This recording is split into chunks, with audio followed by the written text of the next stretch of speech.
donc merci d'être là pour cette table ronde. En fait, donc le thème de la table ronde, c'est comment comment l'architecture s'invite-t-elle dans les livres de jeunesse, en fait. Et on voit qu'elle s'invite beaucoup, puisque depuis quelques années, il y a pléthore de titres, et cette table en témoigne, puisqu'on a tous vidé un peu nos sacs pour préparer cette table ronde. Et donc l'idée est de voir comment, à travers tous les genres d'ouvrages, finalement, aussi bien de la fiction que du documentaire, ce sujet, l'architecture, qui est un sujet, nous ici on pense qu'il est très très grand public et tout public, mais c'est pas toujours partagé. Donc comment les auteurs vont-ils s'y prendre? Comment les illustrateurs vont-ils s'y prendre pour rendre ce sujet accessible aux enfants? Enfin, aux enfants, on va voir jusqu'où, et si ce n'est qu'aux enfants. Et on va voir aussi donc quelles sont leurs parties d'illustration, les techniques de représentation, et puis véritablement comment les choses vont se dérouler dans les ouvrages qui seront présentés. Donc nous avons réuni 3 personnes ce soir. Didier Cornille, qui est avec une magnifique écharpe à rayures, parce que c'est un designer avant tout, c'est ce qu'il m'a dit. Et en fait, il a donc travaillé pour à la fois commencer par créer des lampes. Il est enseignant, il a été élève de Claude Courtecuisse. Et il est aussi passionné par le dessin qui devient son jardin secret. Et donc, c'est dans ce domaine-là, finalement, qu'il a créé aussi des livres pour enfants que l'on va découvrir ici, puisqu'il y a tous les gratte-ciels du monde. Non, pardon, je fais des erreurs. Tous les gratte-ciels sont dans la nature. Voilà, pardon, toutes les maisons sont dans la nature. Voilà. Tous les gratte-ciels sont dans la nature. Un nouvel ouvrage également qui est sur le bâtiment de Franck Gehry pour la Fondation Louis Vuitton, qu'on découvrira tout à l'heure, le grand vaisseau de verre. Il a il s'est intéressé au design sous toutes ses formes. Il a regardé de très près les travaux d'Ettore Sossas. Et donc, il a une vision très, très large, à la fois le livre de jeunesse comme un ouvrage d'art, peut-être, comme un lieu où s'exprimer à part entière, et puis également cette idée du quotidien qui traverse à la fois le livre de jeunesse, le regard sur la ville, et puis le design. Autre invitée, Christine Dodenzingerer, qui est donc la seule femme présente ici. Christine a une grande expérience, en fait, du monde de l'édition. Elle a travaillé pour Le Chêne, pour Nathan. Elle a travaillé pendant 11 ans chez Bayard Presse. Donc elle aussi connaît très très bien tous ces domaines-là. Elle a travaillé pour Imagedoc, donc le documentaire. Et elle est également graphique, directrice artistique. Et parallèlement à ça, elle a fait une licence spécialisée en histoire de l'art et de l'architecture. Donc c'est aussi une autre orientation. Et Christine a travaillé donc sur plusieurs cahiers-jeux pour Actes Sud, les jeux sur la ville, du côté de chez moi. Plus récemment, elle a fait l'adaptation de l'exposition permanente du pavillon de l'Arsenal dans ce livre, qui est De Lutèce au Grand Paris. Et elle a fait aussi un numéro de la revue Dada sur la ville. Et puis, finalement, donc on a un graphiste, un auteur, un illustrateur, 2 auteurs. Enfin, je trouve que ça se mélange beaucoup aussi, puisqu'on verra qu'ils interviennent tous les 2 sur tous les champs. Et on a voulu compléter évidemment ça avec quelqu'un qui réfléchit sur ces choses-là. Et c'est l'idée pour laquelle Christophe Meunier est ici. Donc Christophe Meunier, il est doctorant. À la base, il est doctorant en géographie à l'École nationale supérieure de Lyon. Il est également professeur de géographie et d'histoire à l'IUFM.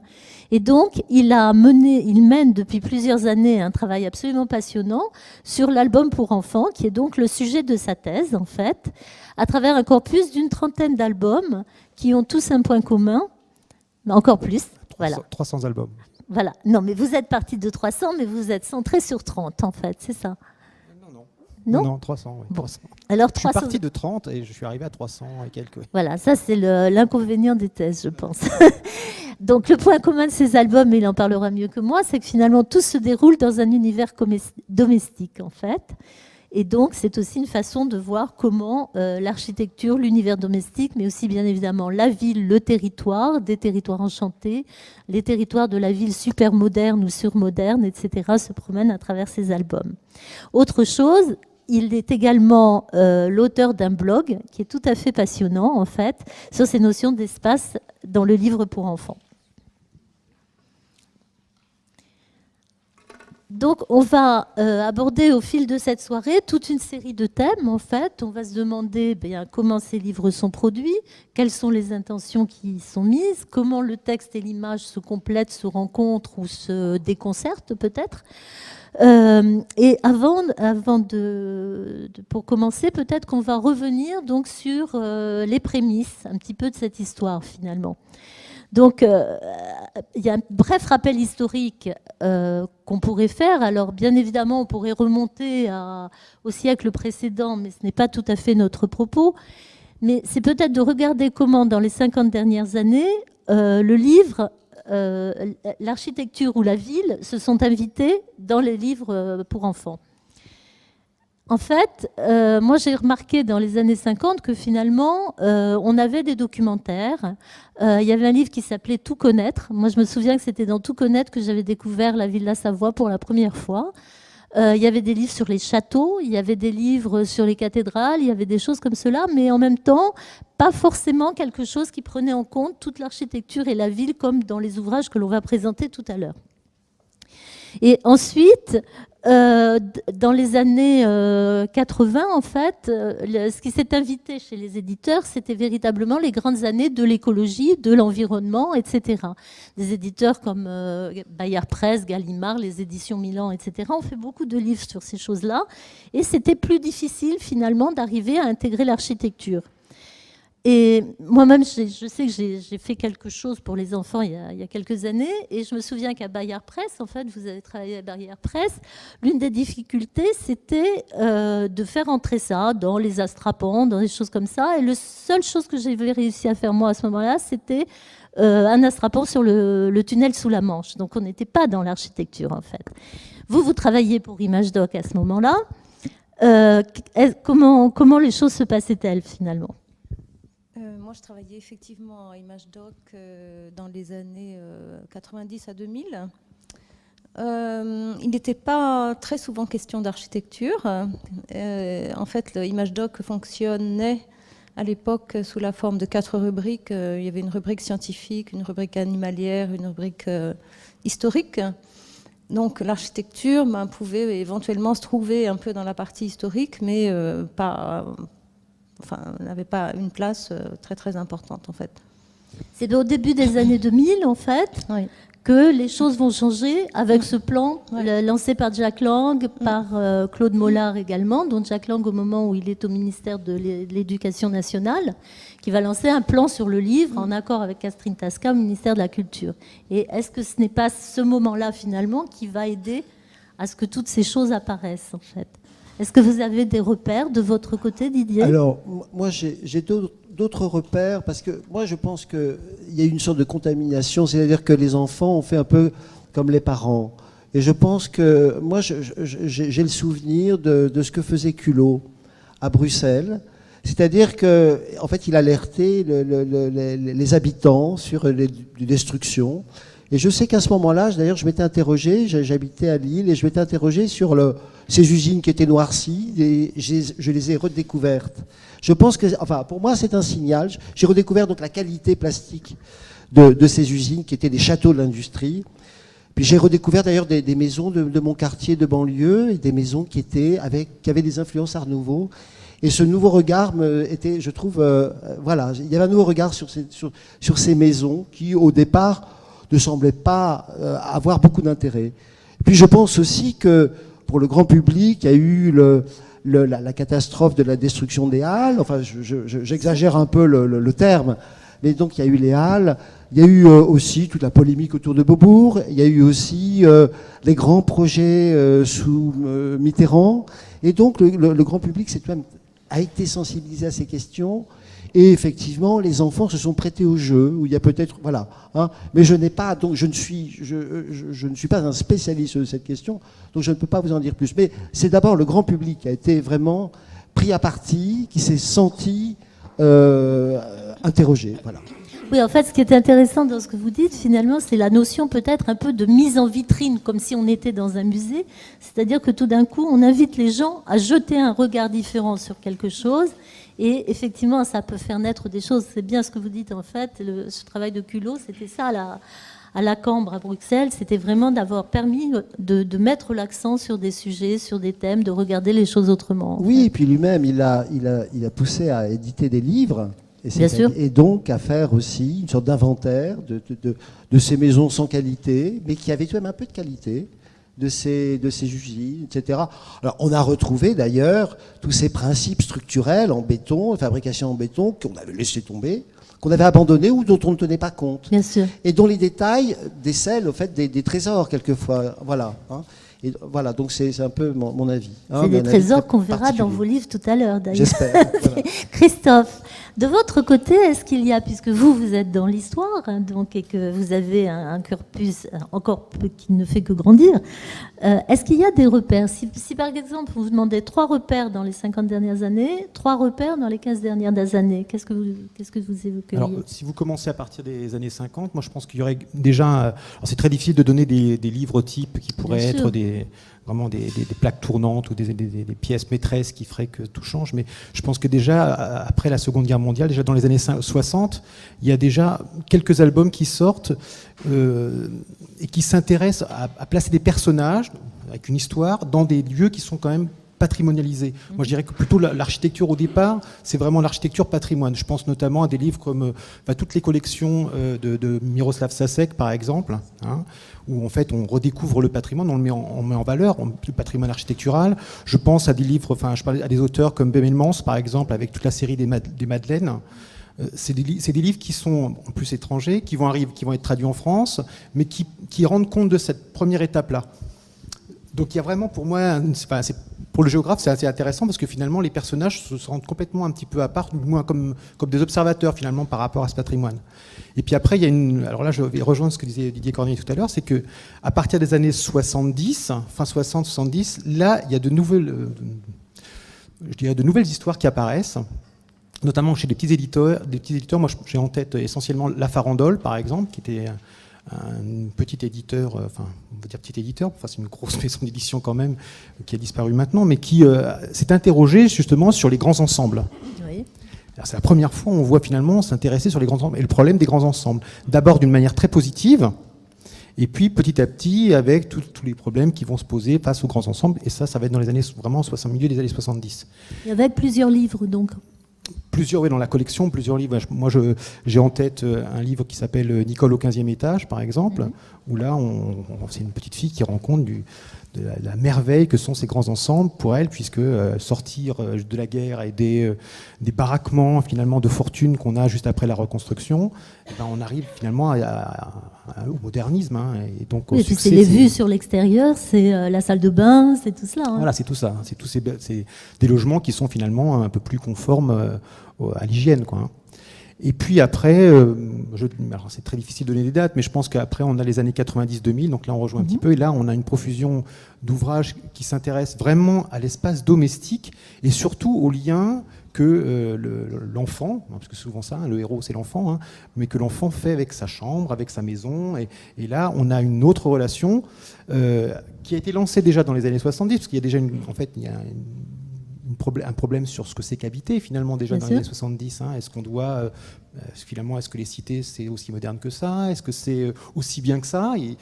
On commence déjà à poser les problèmes dans les années 60, au milieu des années 70.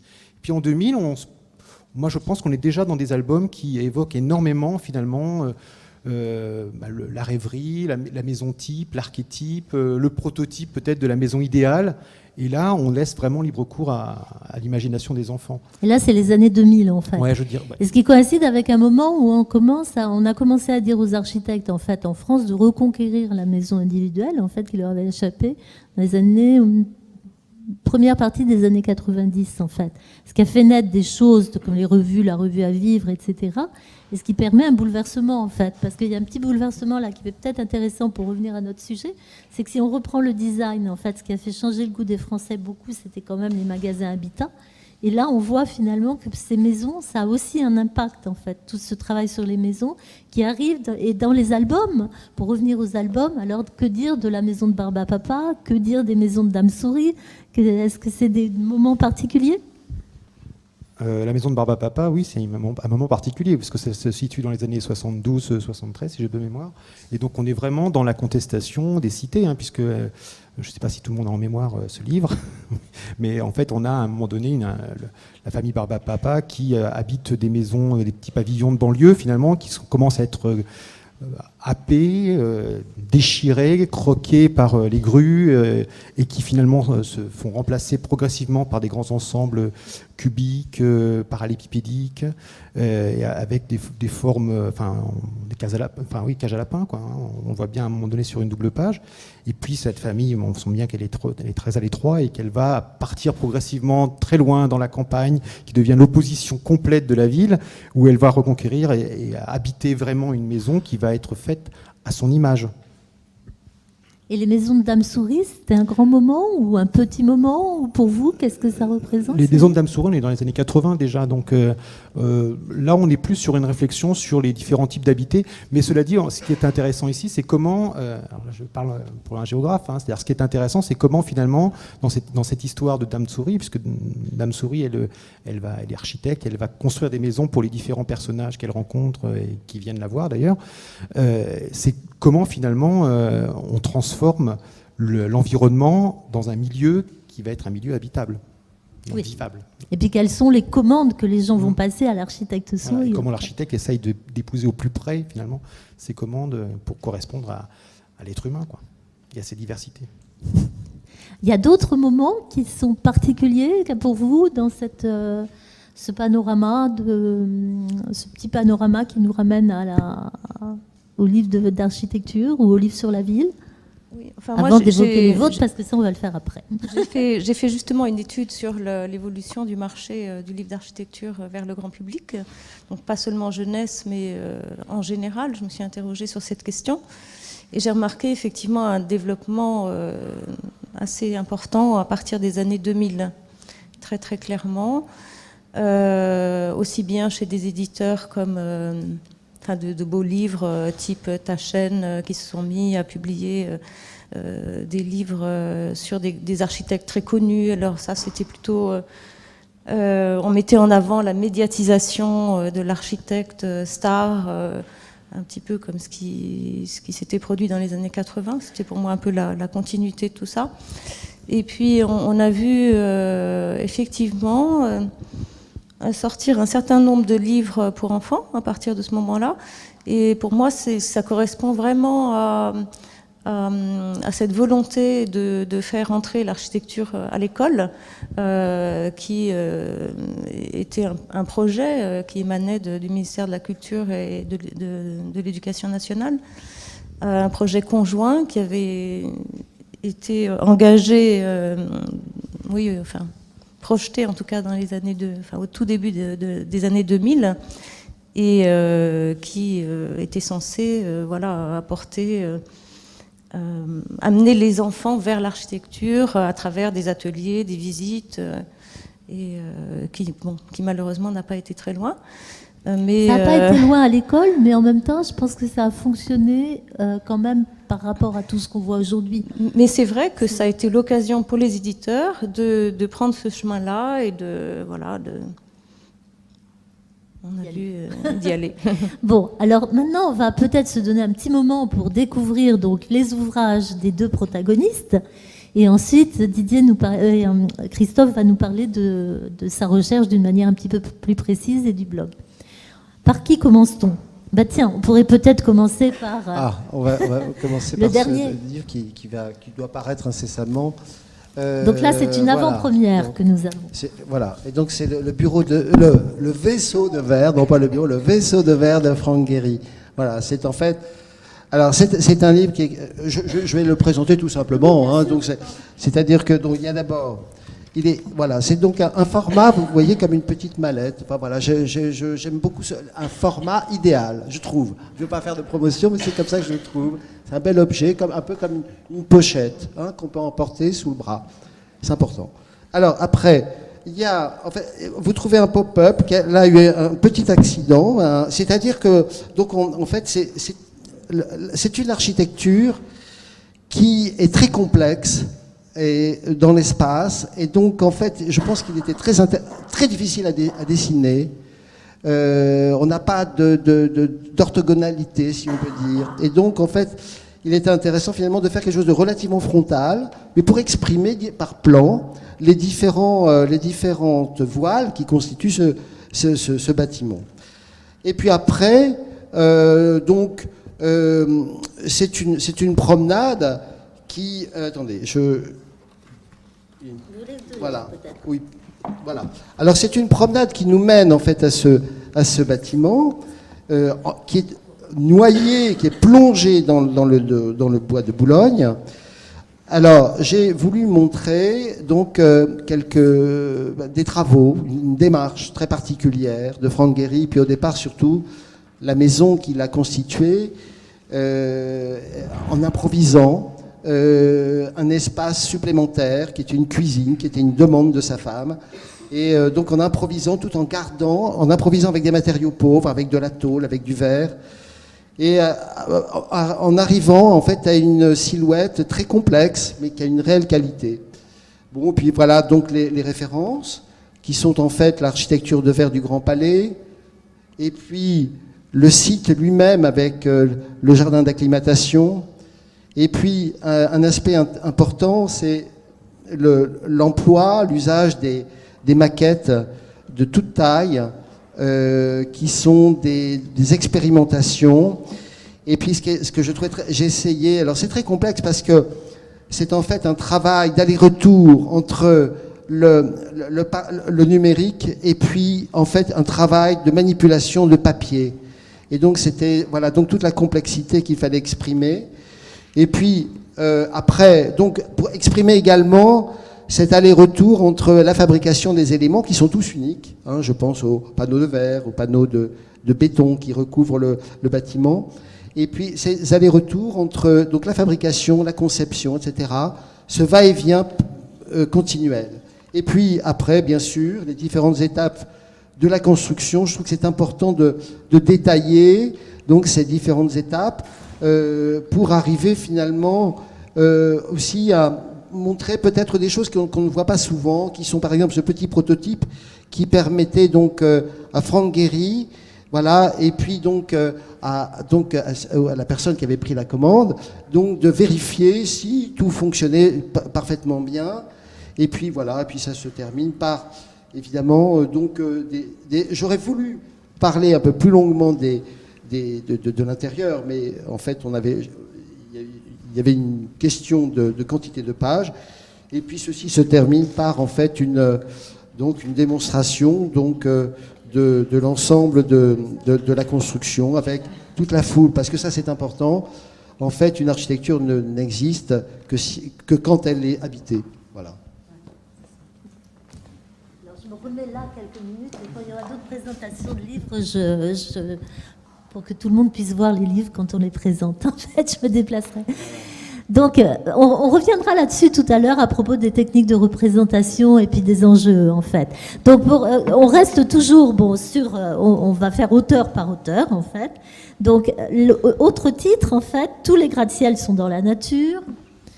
Et puis, peut-être... Toutes les maisons sont dans la nature. Toutes les maisons sont dans la nature. J'aime voilà. beaucoup celui-là parce que c'était le départ. Et Sophie Giraud qui est là, donc je vois souris, c'est elle qui m'a dit ben non, on fait l'architecture. Alors Sophie Giraud est l'éditrice des livres. Et voilà. donc elle a été vraiment très déterminante dans ce choix parce que c'est un travail qui se fait par étapes. Rien que comme on a voulu par exemple, voilà, on m'a proposé donc de faire par exemple les petites vignettes des personnages, hein, pour en fait les rendre proches, hein, non pas pour les rendre proches des enfants. Et là, vous avez 10 maisons, 10 architectes. 10 architectes, 10 maisons, c'est ça ? Oui, voilà. À travers en fait, une sorte de chronologie de l'architecture moderne et contemporaine, j'ai voulu montrer les avantages de chacune, qui constituent une sorte de cahier des charges d'une maison relativement idéale et qui épouse, en fait, si possible, la modernité. C'est-à-dire que, par exemple, la première maison, la maison de Rietveld, elle est résolument moderne. Et puis, il y a des maisons qui sont comme celle de Wright, elle est moderne, mais La également maison sur la cascade, sur c'est la ça? cascade. Elle est dans le paysage, elle est dans le bruit, voilà, la maison. Donc voilà, donc la maison de Wright, elle est vraiment dans la nature. La maison, voilà, la maison des Eames, en fait, elle est constituée, c'est une maison de designer. Elle est faite avec des éléments métalliques qui sont récupérés, des morceaux d'entrepôt. Et puis en même temps, elle est très et malgré tout, elle est extrêmement investie intérieurement. Cette modernité permet la liberté. Voilà. Donc j'ai voulu en fait à chaque fois montrer à travers ces exemples. Alors, autre exemple important. La maison de Prouvé. Jean Prouvé. Le droit de chacun d'avoir une maison. L'architecture, c'est d'abord, oui, c'est habiter. C'est aussi donc cette démocratie de l'habiter. Et je trouve que c'est très important. Voilà. Donc toutes ces notions qui dépassent donc le simple formalisme et qui essaient finalement donc de voir donc le plus de dimensions possibles tout en se cantonnant enfin un nombre digeste d'exemples. Voilà. En fait, ce qui est assez intéressant, moi, je trouve, dans votre livre, c'est qu'à travers 10 maisons, donc 10 architectes, 10 clients qui sont évidemment glissés en filigrane derrière, on a une histoire aussi de l'architecture finalement qui se dessine. C'est-à-dire à la fois l'architecture plutôt organique, l'architecture très moderne, l'architecture qui frôle le design en fait, et puis les techniques de construction, la relation avec l'intérieur et l'interrelation intérieure-extérieure, l'aménagement de l'intérieur également qui est un autre choix esthétique. C'est un peu peut-être tout ça qui est dans ce livre ou pas du tout? Oui, c'est-à-dire que j'ai pas voulu détailler chaque maison, faire un dossier pour chaque maison, mais chaque maison a une particularité, que vous mettez finalement, en évidence. Elle se complète. Voilà. Hein. La maison écologique qui clôt le livre, en fait, donc, ce qui est très curieux, c'est on dirait une ferme. J'étais très, très étonné, on dirait une ferme. En fait, on laisse un peu de côté la modernité, mais en fait, le confort, retrouver donc le confort, la simplicité sont mises en avant. Et c'est important. C'est vrai que la problématique de la maison et la problématique de l'architecture, c'est quelque chose de très complexe finalement. Hein, voilà. Donc j'essaie donc de répondre donc à tous ces sujets. Très bien. On parlera des gratte-ciel un peu plus tard. Je vais donner la parole à Christine. Donc Christine Dodo-Ungerer, qui va peut-être nous présenter 2 cahiers jeux. Je cherche l'autre. Ici, voilà. Celui-là. Donc, Christine, moi, ce que je trouve assez formidable dans ces 2 cahiers jeux, c'est que d'abord, j'aime bien leur format, parce qu'on voit vraiment que il y a à la fois la correspondance entre le format et le papier que je trouve intéressant, c'est-à-dire que c'est quelque chose de gros, de bien costaud, qu'on n'a pas peur d'abîmer.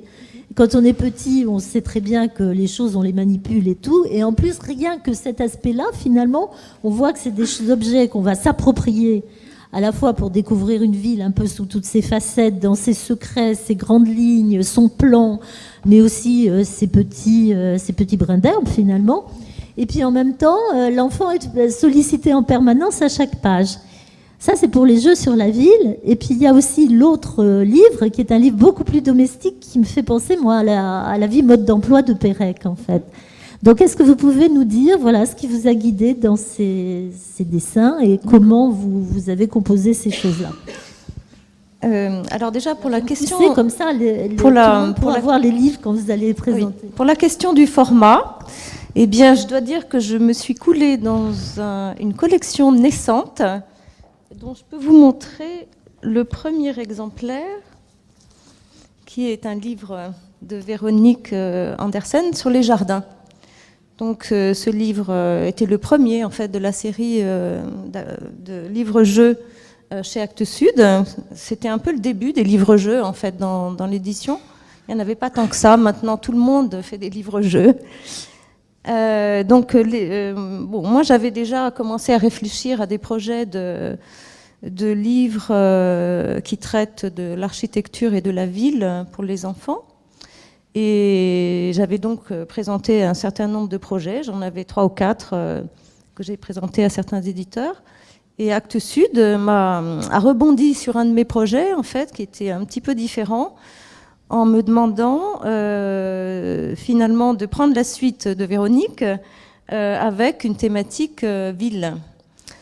Donc voilà, moi j'aime beaucoup faire des jeux et c'est ce que j'avais déjà beaucoup fait quand j'étais chez Bayard Presse à ImageDoc. Donc c'est quelque chose, c'est une mécanique que j'aime bien mettre en marche. Et donc j'ai créé 25 jeux sur 25 thématiques en fait autour de la ville. Parce que moi je m'intéresse en fait à l'architecture mais à travers la ville.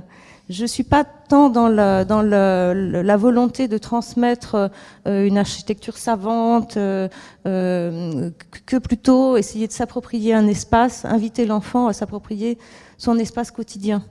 Mais en fait, est-ce que c'est pas justement aller du proche vers le lointain, qui serait un peu le point commun de vos deux cahiers, en fait, c'est-à-dire partir vraiment de soi-même, Oui. de cette petite chose qu'est l'enfant, mais qui est un petit qui regarde par terre, qui regarde dans l'air, voilà. et puis... Moi, un peu, enfin, ma démarche, c'est un peu celle-ci, et c'est vrai qu'en réfléchissant à ces trois projets-là, non, plutôt ces deux-là, parce que celui-ci est un petit peu différent. Encore que dans la démarche, on est aussi dans une logique de proximité, mais pour ces deux-là, l'idée c'est vraiment d'inviter l'enfant à regarder tout simplement et à observer son environnement, quel que soit celui-ci. Enfin, l'idée c'était un peu de montrer en quoi toutes les villes sont universelles. Enfin, les caractères d'une ville sont universels. Que ce soit la lumière sur les bâtiments, que ce soit les couleurs, les matériaux, des choses qu'on peut trouver partout dans le monde. Et en même temps, en quoi est-ce que chacune est spécifique? Donc, ne serait-ce qu'à travers ces poubelles, par exemple, des éléments très simples de mobilier urbain qui marquent l'identité d'une ville et qui sont en soi des sujets d'études et d'observation et d'amusement. Voilà. Donc, c'était un peu ma démarche. Pour les jeux sur la ville. Et donc... Mais en fait, ce que j'ai trouvé très intéressant, moi, dans ce livre, c'est qu'on a vraiment envie d'y toucher, d'une part. Et puis, en plus, à chaque fois, vous avez soit les plaques de rue, soit des noms d'arbres que l'on trouve dans les villes, soit des matériaux de façade. Il y a véritablement de très multiples entrées, en fait. Et puis, l'enfant est sollicité par les activités également qui sont proposées. En tout cas, j'ai essayé de faire en sorte que ces entrées-là soient accessibles à l'enfant et qu'on soit justement dans un questionnement autour de choses très simples qui nous entourent et sur lesquelles on peut s'amuser, à réfléchir, à créer, etc.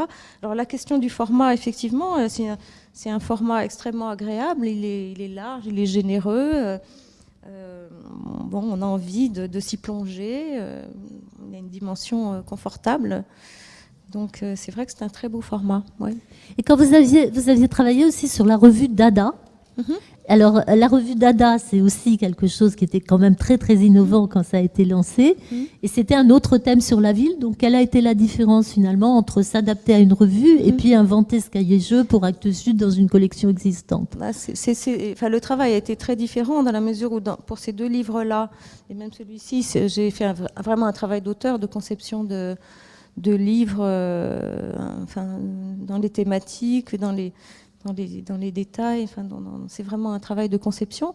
Pour la revue Dada, j'ai dû me couler dans le moule existant, y compris dans le style rédactionnel d'ailleurs, mais j'ai apporté mes thématiques. C'est-à-dire qu'on m'a demandé, en fait, le thème de cette revue, c'est donc c'est un peu l'histoire de la ville. Enfin, l'histoire et la géographie, en fait. Ça mélange un peu ces deux approches dans la mesure où on situe la ville dans son histoire. Et ça, c'est une partie qu'on m'a confiée. Et également, on va explorer des villes un petit peu emblématiques comme Tokyo, Mexico, des villes comme ça, un peu fortes du point de vue de l'urbanisme.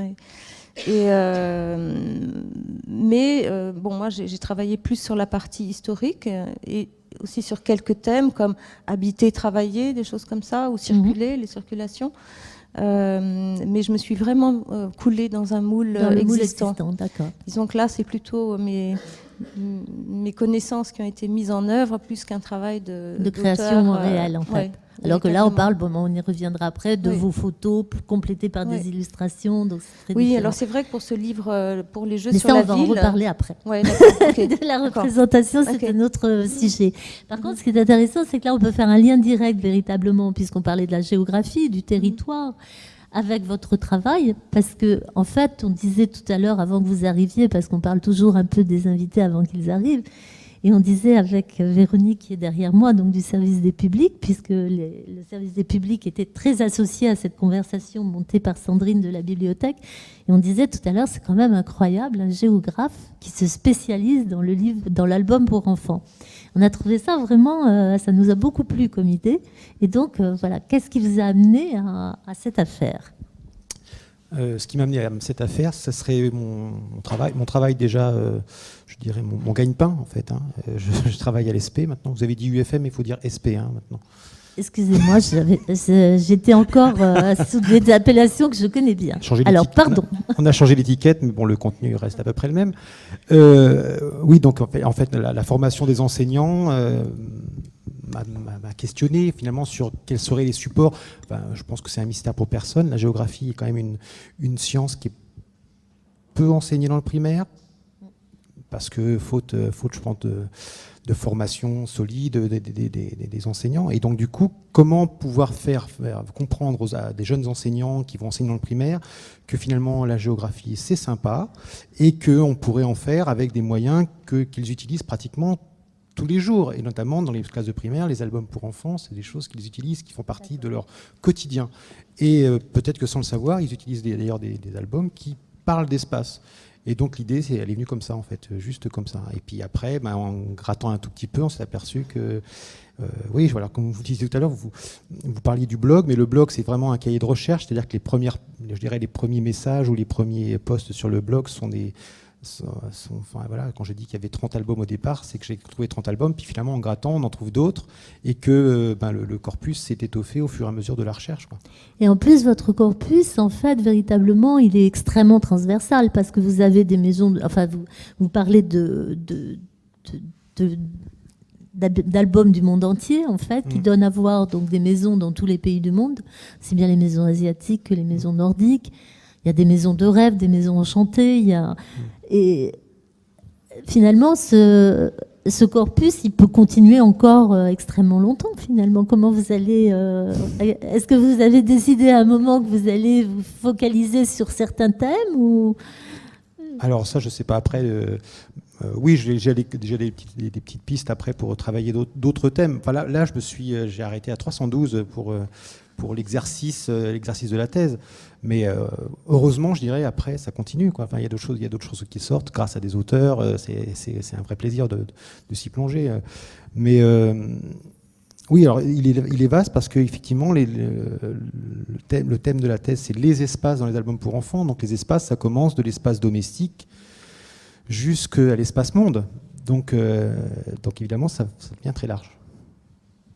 Et puis, il y a l'espace public aussi. Et l'espace public, c'est une chose dont on parle de plus en plus, en fait, également aujourd'hui, parce qu'il y a de plus en plus de travail sur les villes. Il y a dans les mégapoles, c'est un grand sujet. Alors, est-ce que cet espace public, finalement, parce qu'on parlait tout à l'heure de le côté domestique, le côté proximité, est-ce que l'espace public, c'est quelque chose dont on traite de plus en plus aussi dans les albums, ou est-ce qu'il n'y a pas d'occurrence réelle L'espace public, il est omniprésent dans les albums, parce que c'est justement là où se créent les histoires. Tout à fait. Donc c'est là où les gens se rencontrent, c'est là où les histoires se nouent, se dénouent. Donc effectivement, l'espace public, c'est le centre d'albums, comme tous ces albums qu'on appelle les Seeking Books, c'est-à-dire ces albums finalement avec des milliers de personnages, on va peut-être pas dire des milliers, mais au moins des centaines de personnages qui finalement au fil des pages se rencontrent, se croisent. Tous ces albums comme ceux de Suzanne Bernard, Retro de Suzanne Bernard par exemple, tous ces albums-là, c'est vraiment des albums qui sont effectivement qui ont au cœur de l'album des espaces publics, que ce soit le parc, la place centrale du village ou de la ville. Enfin, c'est vraiment l'élément essentiel. Même si aujourd'hui peut-être qu'on est en train de reconquérir au niveau urbanisme les espaces publics, je dirais qu'ils sont de manière constante dans tous les albums pour enfants. Très bien. Vous avez travaillé sur les ponts, Didier Cornille aussi. Oui. Parce que, bon... Donc là, on est aussi dans Alors, un espace j'ai territorial même, presque. Oui, j'ai travaillé... On est sûr, pardon? C'est un espace qui est entre l'espace public, la ville, le territoire, le pont. Oui. C'est ce qui franchit, c'est ce qui relie, c'est ce qui accorde. Il y a une dimension métaphorique que je trouve très intéressante à travers le pont. Et on sait pas. Et puis alors, on m'a dit, quelqu'un qui avait travaillé dans le commissaire de la Défense, qui m'avait dit que, en fait, il y a un endroit au milieu du pont où il est prévu de poser des charges pour faire sauter le pont. Voilà. Et donc, c'est très fragile. Ah oui. Voilà. Donc, bon, ça, c'est pour la petite histoire. Mais donc, moi, je me suis effectivement intéressé donc, à toutes ces questions donc, qui permettent, enfin, voilà, toute cette histoire relativement récente, en fait, des ponts. Je voulais au départ creuser une question qui est en fait celle de tous les livres de design, parce que en fait, en même temps, j'interroge mes propres études, mes propres certitudes. Le pont de Coolbrookdale, et en fait, c'est un grand modèle du design. Mais c'est-à-dire que dans tous les livres de théorie du design, vous voyez ce pont, voilà, le premier grand pont. Si vous voulez, c'est l'équivalent d'un pont qui serait aujourd'hui fabriqué en 3D, en matière plastique. Voilà, c'est en fait une grande performance. Mais voilà, et ce qui se passe, c'est que ce pont il est souvent représenté en photo noir et blanc, sans aucun détail, on voit rien du tout, on comprend rien. Donc je trouve que l'image ne sert d'ailleurs à pas grand-chose, puisque en fait, elle n'éclaire rien. Voilà. Donc j'ai essayé donc dans ce livre, un peu comme dans les autres, mais là c'était peut-être un peu plus exigeant. J'ai essayé de montrer, en fait, d'expliquer comment les ponts tiennent et comment cela tient. Et d'ailleurs, je m'étais inspiré d'un livre qui s'appelle Comment tout ça tient, et voilà, qui m'avait beaucoup éclairé sur les principes de la statique, sur le report des forces, etc. Voilà un peu l'histoire de ce pont qui marque en fait les développements des constructions métalliques donc au 19e. Donc qui permettent donc au chemin de fer de franchir en fait des distances, des voies d'eau, etc. Et puis jusqu'aux ponts aujourd'hui, des ponts géants, des ponts sans fin, des ponts de centaines de kilomètres, qui permettent donc d'acheminer en fait les populations, de créer des circulations extrêmement rapides. Voilà. Donc on voit en fait on est à la fois dans la proximité, on est dans la ville, on est dans le quotidien, on est dans le territoire, on est dans des franchissements, on est dans des fantasmes d'architectes qui peuvent faire des ponts de plus en plus, avec des portées de plus en plus importantes, des ponts de plus en plus légers, les techniques constructives le permettent. On est dans l'architecture qui passe par l'informatique où tout devient possible, on le voit avec le bâtiment de Guéry. Et en même temps, on est quand même aussi dans ces albums d'architecture. Est-ce que vous pensez, vous, Christophe Meunier, que ces albums, finalement, est-ce qu'on est dans quelque chose qui est de l'ordre du stéréotype, de l'archétype?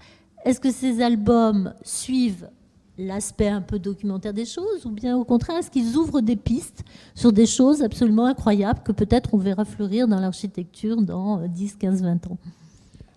Eh bien, je dirais les trois. Merci. Je pense qu'il y a un peu de tout, en fait. Il y a effectivement de l'archétype, c'est-à-dire que dans les plus anciens livres pour enfants, il y a la maison, la cabane, la hutte, enfin tout ce qu'on veut, le terrier, enfin la maison type, celle qu'on habite, celle qui protège, celle qui, enfin voilà. Donc cette image-là, elle se veut rassurante. C'est une des figures de ce que vous avez appelé tout à l'heure l'enchantement. Finalement, c'est ce qui rassure. Et puis à côté de ça, il y a aussi évidemment des prototypes, des maisons prototypiques. On parlait tout à l'heure de la maison de Barbapapa. Ça a été, donc l'album date de 72. Ça évoque quand même toute la politique des maisons bulles d'Hausermann dans les années 68-69, je pense. Donc on est en plein dedans. C'est-à-dire que finalement, il y a vraiment l'idée de pouvoir lancer, je ne vais pas lancer une mode, mais en tout cas, ça a séduit en tout cas les auteurs de cet album-là pour pouvoir justement suffisamment en parler et puis faire en sorte que l'histoire des Barbapapa se passe dans ces maisons-là. Et puis ce que j'ai dit tout à l'heure, finalement, les albums actuels, je pense qu'ils envisagent des maisons qui sont peut-être folles. Enfin, en tout cas, elles sont certainement oniriques. C'est des maisons du rêve. Et en tout cas, le cœur, et je trouve que c'est très intéressant ce qu'on disait tout à l'heure, c'est le fait que ces architectures-là sont faites pour être habitées. Et je crois que c'est vraiment le point important des albums qui se font aujourd'hui. Les personnages, ils habitent des maisons qui sont peut-être les plus folles, mais ce sont leurs maisons. Oui. Hein, et ils vivent en osmose avec ces maisons-là. Est-ce que à travers les rencontres que vous avez pu faire les uns ou les autres, quand vous êtes soit dans des salons ou bien des ateliers que vous pourriez animer, est-ce que vous avez déclenché des vocations d'architecte chez des enfants? Je sais pas du tout. Ils sont pas encore diplômés. Je sais pas.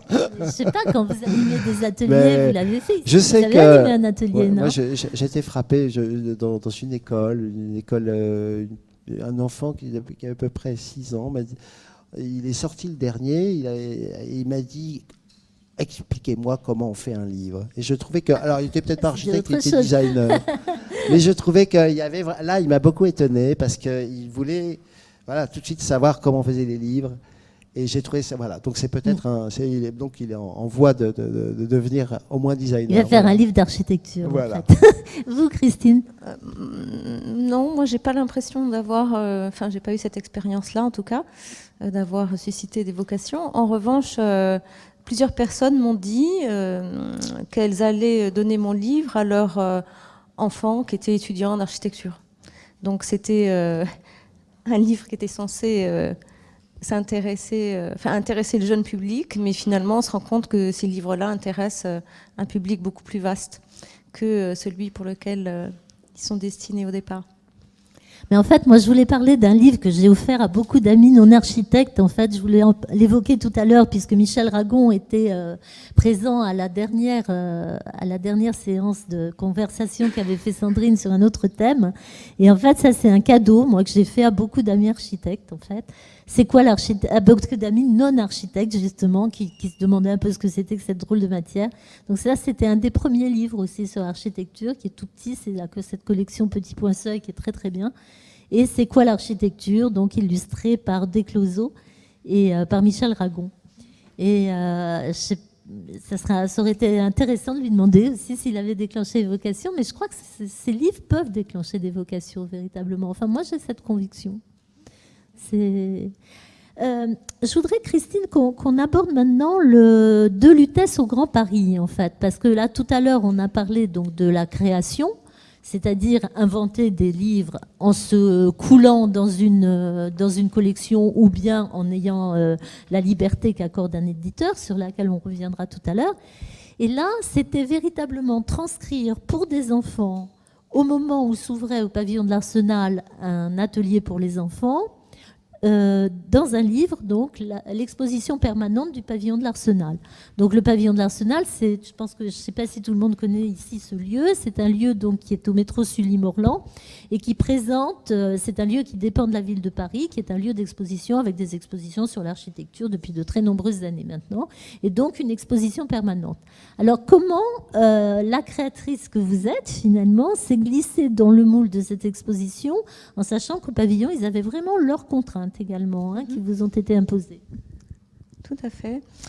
En fait, déjà la démarche, en fait, c'est moi qui l'ai entreprise au moment effectivement où le pavillon a créé un atelier pour les enfants en 2012.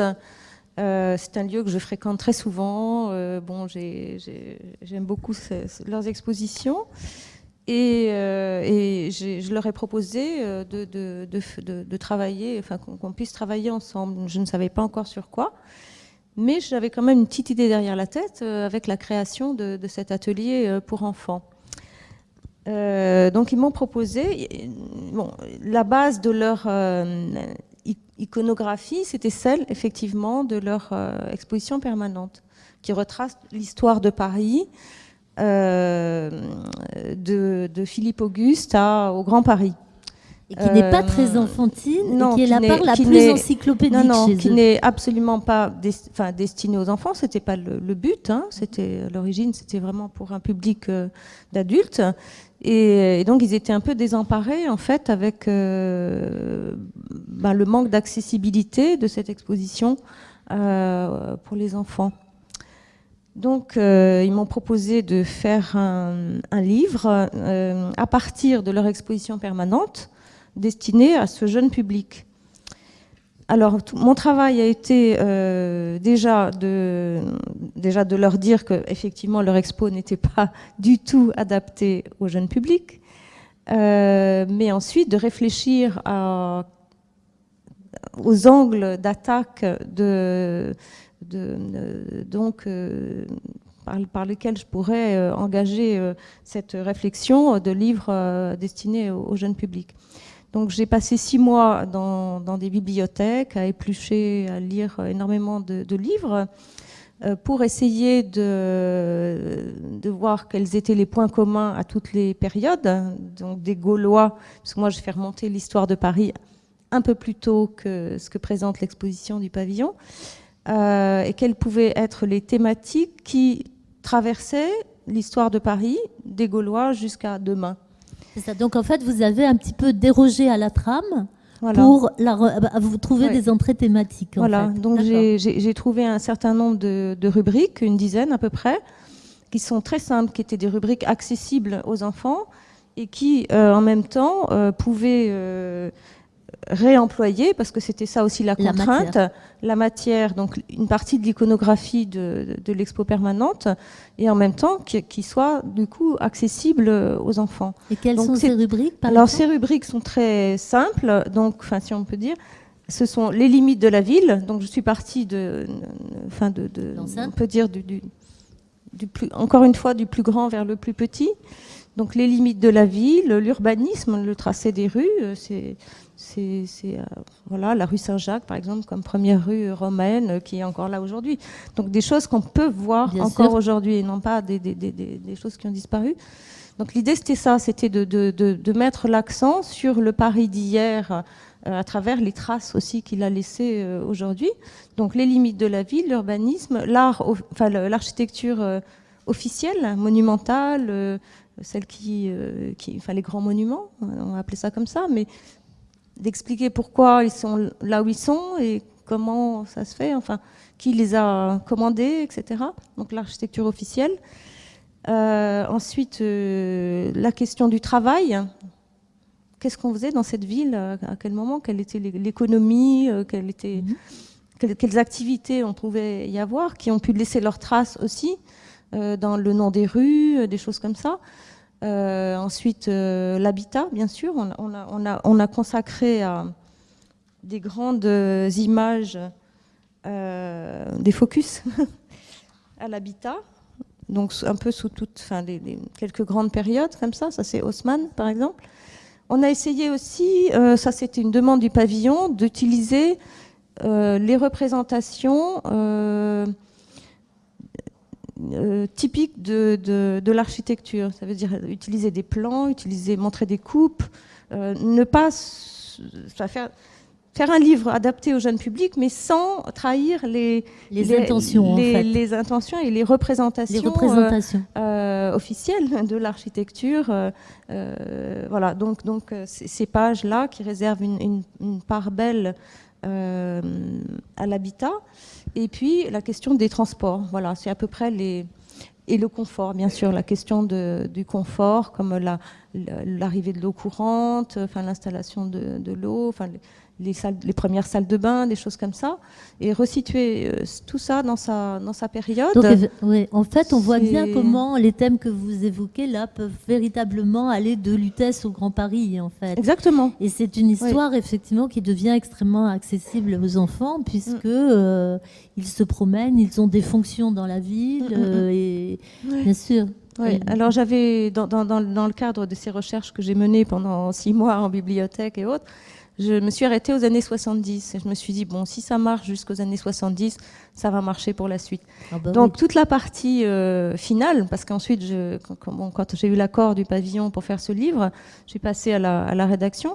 Et j'ai glissé aussi des jeux, bien sûr, parce que c'est un peu ma spécialité, des jeux pour avancer un peu plus dans la connaissance de l'architecture, mais sans se faire trop mal.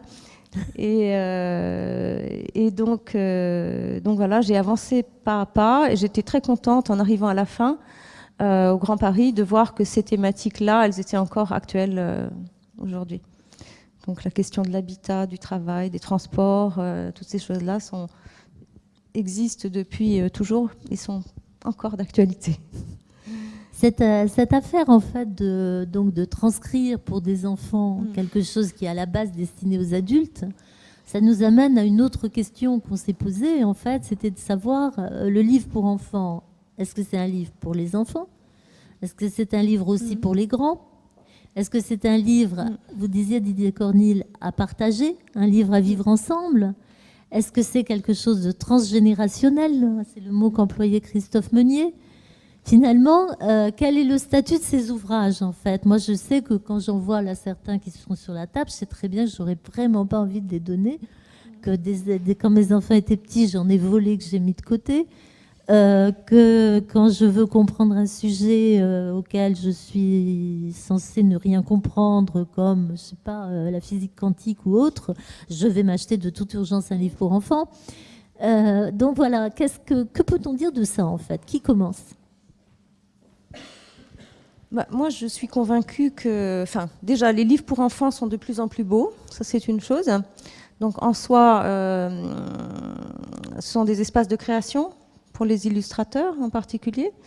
Et moi, je mène un travail en ce moment sur justement le métier d'illustrateur. Il faudra que j'interviewe bientôt Didier, d'ailleurs. Et en fait, quand je discute avec un certain nombre d'entre eux, la plupart me disent mais moi, ma vocation, c'était pas de faire des livres pour enfants. J'ai juste trouvé un terrain de jeu dans ce secteur-là parce que voilà, il se trouve que les éditeurs m'ont permis de le faire.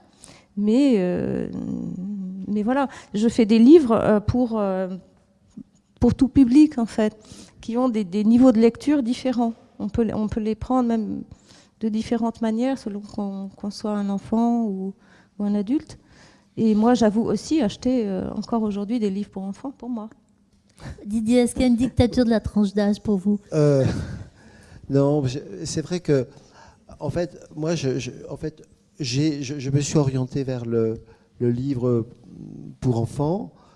Et puis finalement, ça tapait juste, parce que finalement, je me suis souvenu de tous ces voyages avec mes enfants, de ces découvertes des musées, de l'architecture, etc. Et donc, voilà, les choses se sont connectées. Mais en même temps, je pense que, voilà, donc, ils se sont connectés, et donc j'ai fait du dessin, voilà, du dessin pour que ça soit clair, tout simplement. Hein. Et je pense qu'il n'y a pas de différence, finalement. Il n'y a pas de différence, il faut de perception, je pense, entre un enfant et un adulte, c'est pas tout à fait, c'est assez proche. Et donc, c'est le même repérage. Je trouve que la dimension graphique, elle est très très importante, puisqu'on parle d'espace, on parle d'architecture.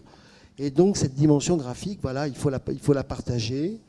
Voilà, c'est un peu mon avis. Voilà. Donc, il n'y a pas trop de différence en fait entre un public enfant et un public adulte dans ce domaine-là.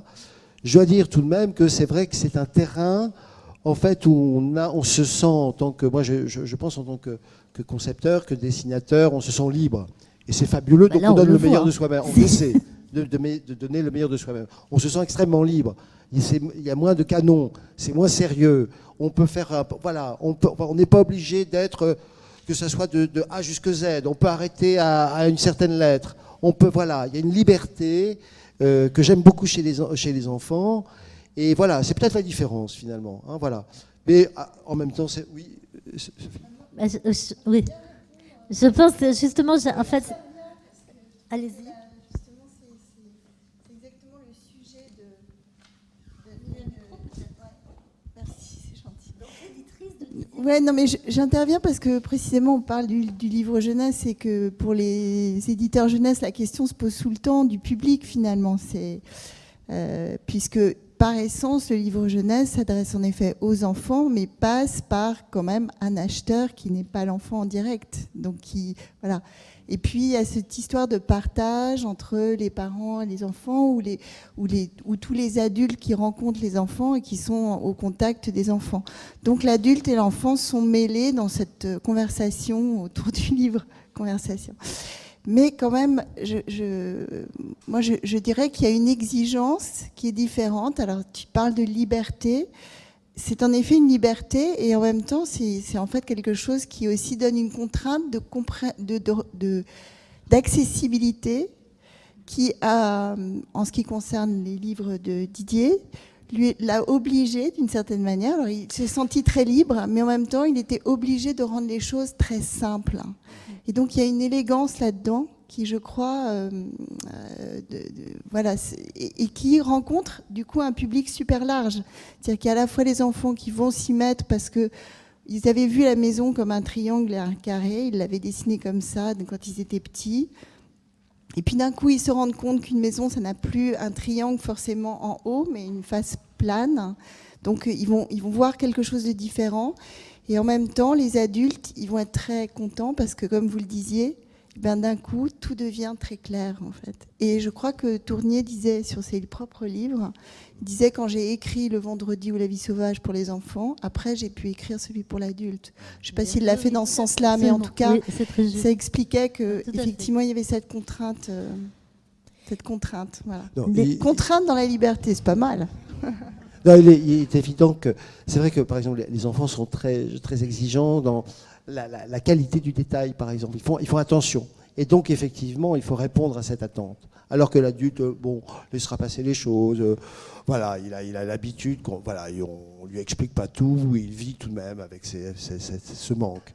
Mais l'enfant veut des certitudes, etc. Il est très soucieux du détail. On va reparler après avec Christophe des aspects transgénérationnels et puis peut-être qu'on abordera aussi l'enfant citoyen ensemble.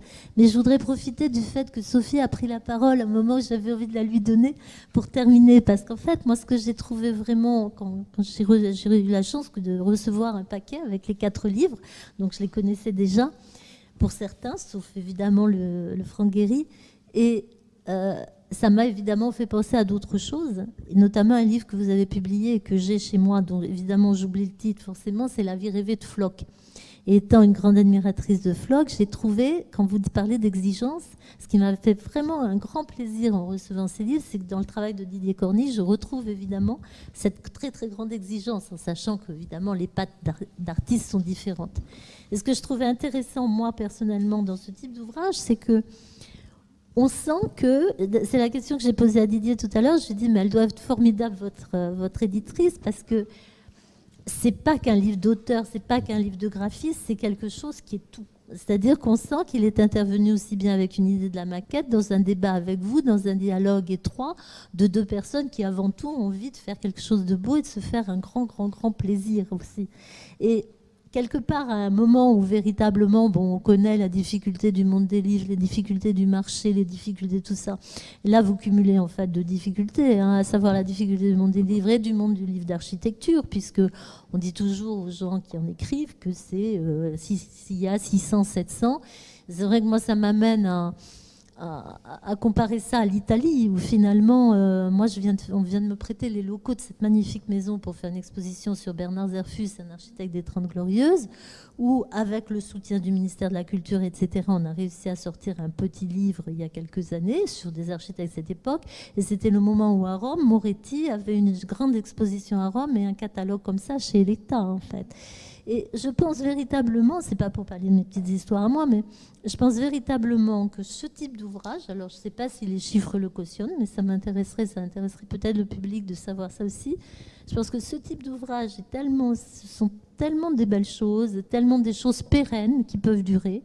Alors je sais que c'est confronté au côté un peu rapide dans les librairies, mais voilà, est-ce que c'est une bonne piste ? Est-ce que...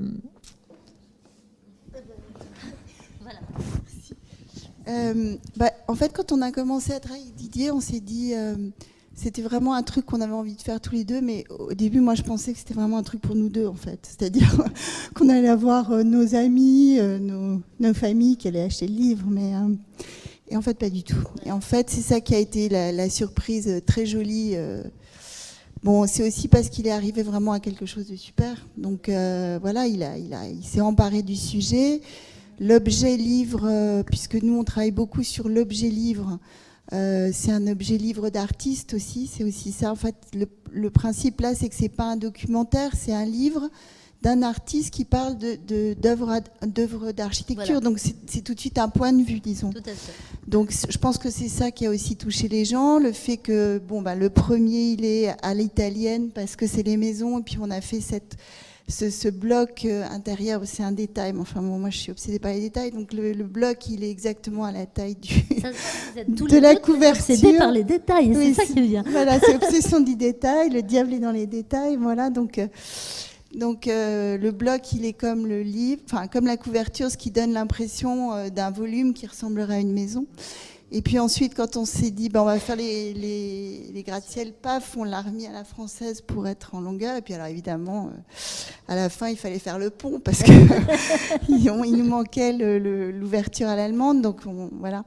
Et non mais en dehors de cette plaisanterie-là, en fait, oui, ça a super bien marché. Et puis on l'a vendu à l'étranger. C'est ça qui est quand même génial. C'est-à-dire que du coup, Princeton Press l'a pris pour les États-Unis, mais je crois au Brésil, au Portugal. En gardant exactement le même principe, tout à fait. Ils n'ont rien changé tout du pareil. Il y a une différence de typo sur laquelle on a énormément discuté pour les Américains. J'ai refusé plusieurs fois les changements, mais le dernier était bien pour la couverture. Mais sinon, ils ont tout repris pareil. Et ils t'ont demandé en revanche de rajouter des maisons qui correspondaient à leur... Oui, parce que on a pour le pris Brésil, par exemple. Le point de vue d'architecte invité. Hein, Voilà. donc il y a Cisa au Portugal, etc. D'accord. Et puis au Brésil, au Brésil, oui. Voilà. Mais ceci me fait penser en fait à ces grands livres qui sont comme des espèces d'oreillers, ou je sais pas, il y a un petit peu de ça. Hein. C'est-à-dire que la manipulation de l'objet, du livre est très importante, hein, je trouve. Et vous parliez donc d'un livre confortable. Ah hein, oui, tout à fait. Donc je trouve ça très... voilà, c'est un sujet d'attention. Donc voilà. Hein, Mais il me semble bien que Bruno Munari avait inventé des livres-lits.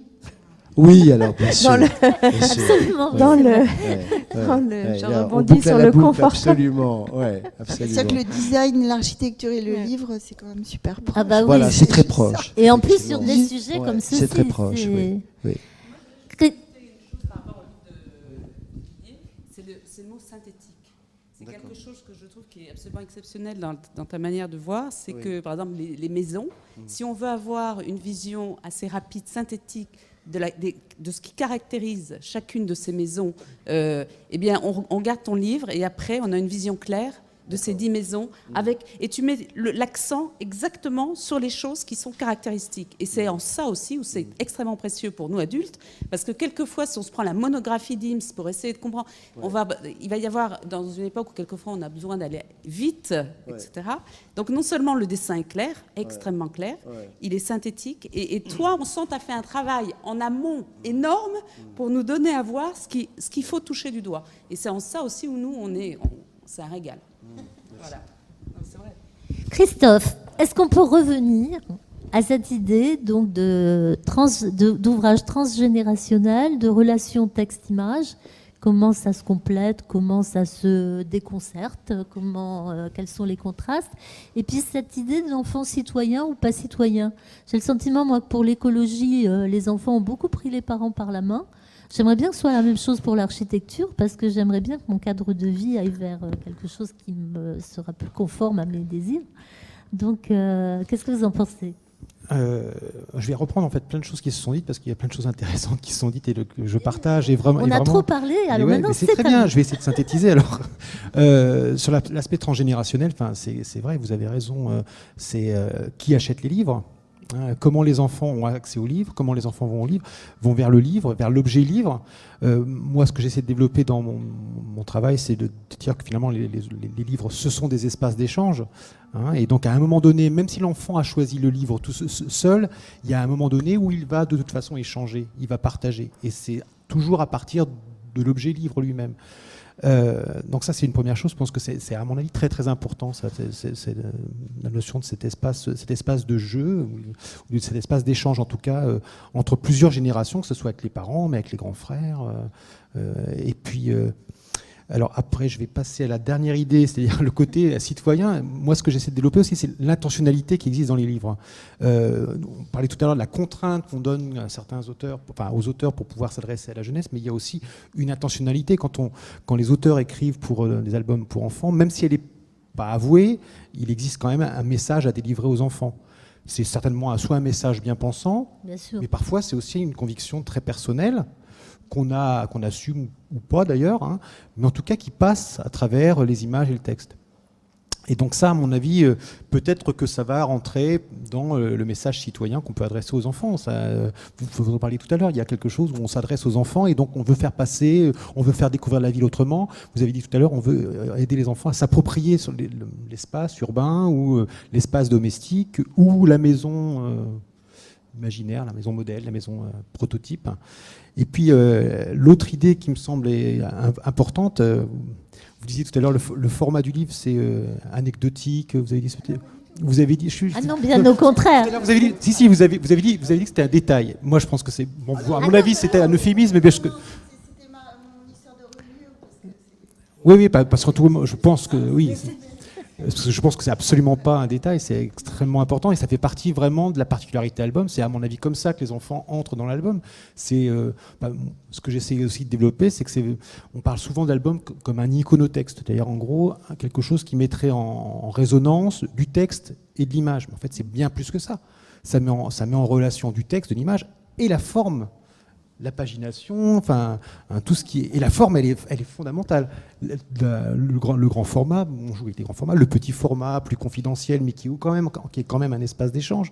Donc la forme, c'est vraiment la particularité de l'album pour enfants. Et je pense que c'est aussi parfois alors je suis pas sûr, il faudrait vraiment interroger les enfants, mais les enfants qui choisissent les livres sont souvent aussi interrogés et intéressés par la forme de l'ouvrage. Ah oui, mais je pense que tout a son importance. La forme, le dessin, la texture. Il y a un côté un peu doudou même, en fait. Je pensais à ça tout à l'heure, en fait. C'est vrai, vos cahiers jeux, en fait, c'est des choses, on a l'impression qu'on peut les amener au lit et puis être à moitié sous son oreiller, coller des choses, parce que même... moi, je pensais tout à l'heure aux personnes âgées qui sont dans leur fauteuil souvent et qui ont du mal à bouger, et où les personnes qui travaillent avec elles, souvent pour les faire jouer au domino, etc. Mais là, en fait, une chose comme ça pour personnes âgées, j'ai l'impression que ça serait... enfin, c'est peut-être idiot parce qu'on n'est pas dans le livre d'enfants. Mais il me semble que ça se fait déjà. Enfin, pas pour les personnes âgées spécifiquement, mais je pense que cette vague des livres-jeux dans le domaine de l'édition, qui est vraiment à gagner, je pense, à peu près toutes les maisons d'édition, a finalement amené aussi un nouveau type de production de livres-jeux pour adultes. On a vu ça ces dernières années, des livres de coloriage pour adultes, ça va tout à fait dans le sens de ce que vous dites. Et c'est vrai que moi, quand j'ai mis certains de mes livres dans les mains d'adultes, même assez relativement âgés, quelques-uns m'ont dit, mais je regrette qu'une chose, c'est de ne pas avoir 8 ans pour commencer à gribouiller dans tes livres. Aussi. Donc j'ai dit, vas-y. Il y a quelque chose aussi que je pense que vous trouvez dans les albums pour enfants. Tout à l'heure, vous parliez de l'intime, en fait. Et quand on voit le livre sur l'autre livre, en fait, dont le titre m'échappe toujours. Oui, voilà, celui-ci, Du côté de chez moi.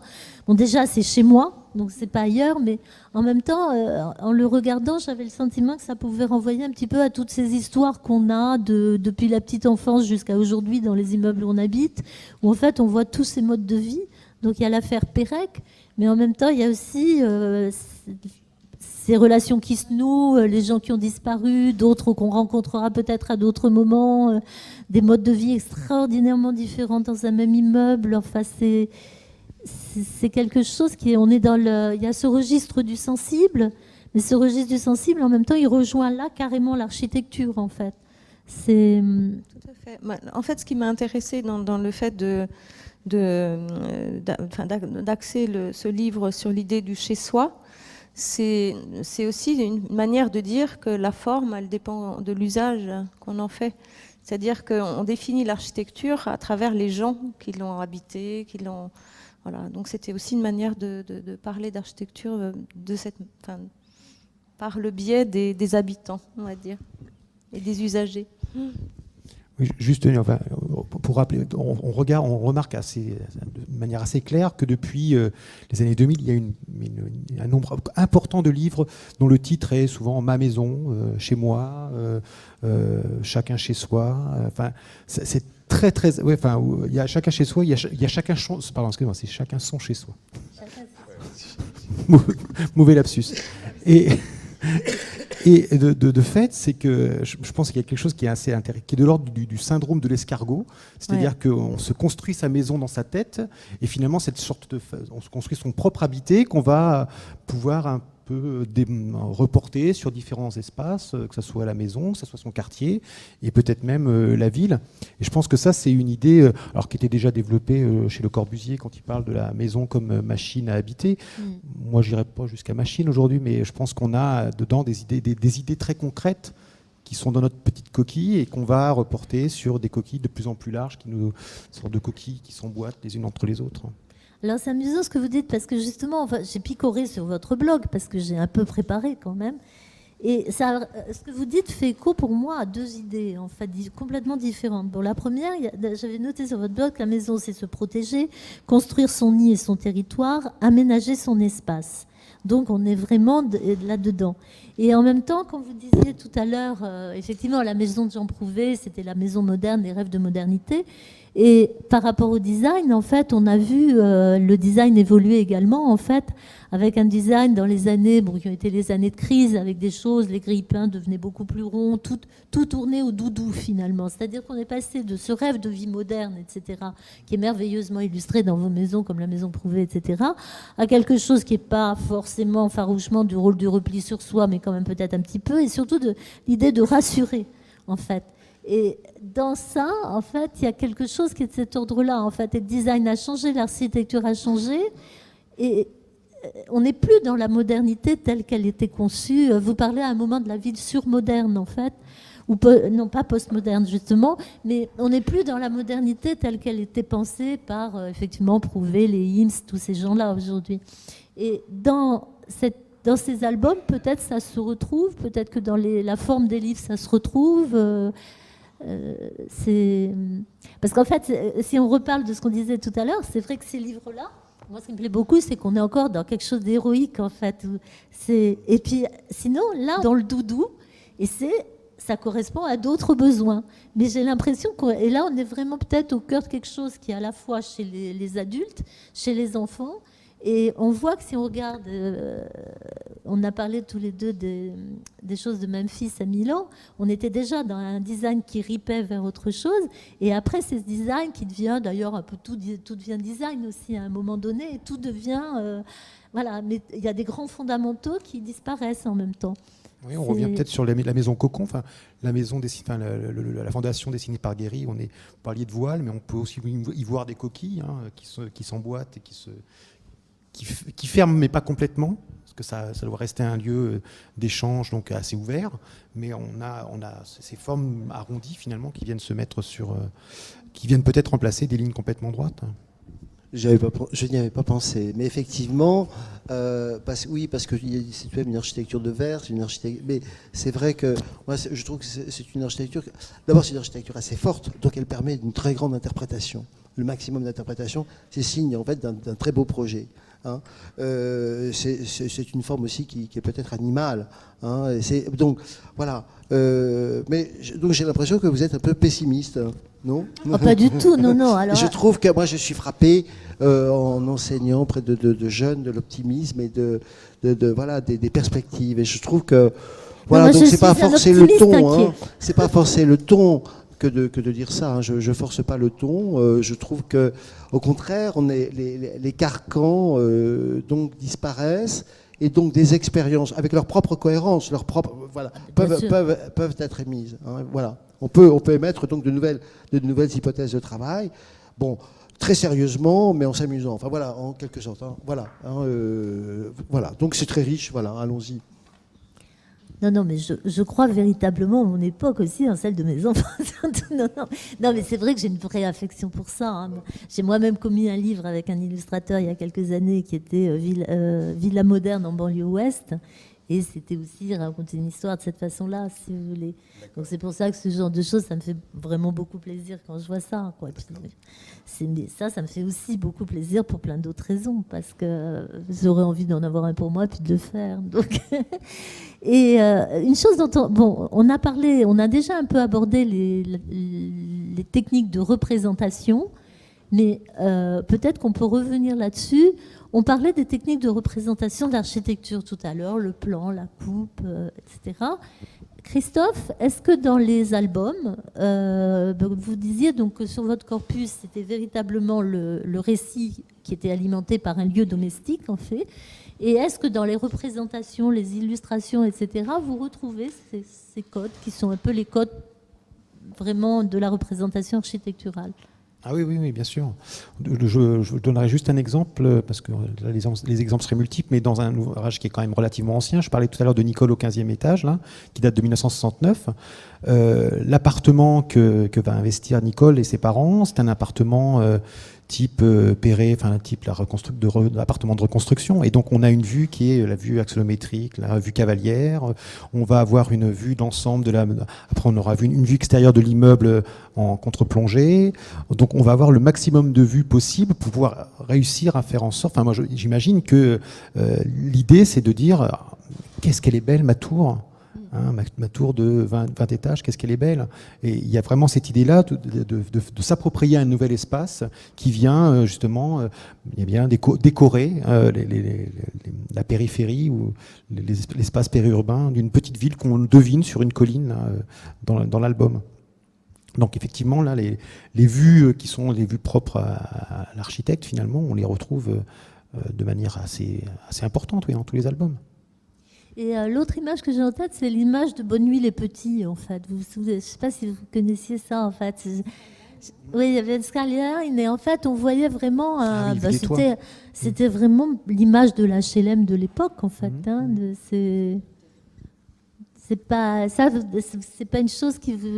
Parce que je me suis demandé, en préparant ça, je me suis dit, tiens, est-ce que cette image-là était une image nouvelle à un moment donné ou pas? Enfin, vous voyez. Bon, ça va être l'image stéréotype. C'était le stéréotype de la ville. Ouais. C'est celle qu'on voit quand la famille Barbapapa part, quitte la ville. La ville, c'est des tours. C'est-à-dire, en fait, c'est principalement l'espace périurbain qui va aujourd'hui maintenant devenir les espaces centraux, les tours qu'on colonise des centres-villes. Mais ça devient un stéréotype. Enfin, alors quand est-ce que ça devient un stéréotype? Ouais. Dans les albums à son époque, en fait. Dans les albums américains, c'est déjà là dans les années 40. Hein. Ouais, bah oui, la petite maison de Virginia Lee Burton en 42, il y a des tours qui colonisent la campagne. Enfin, c'est la vilaine tour.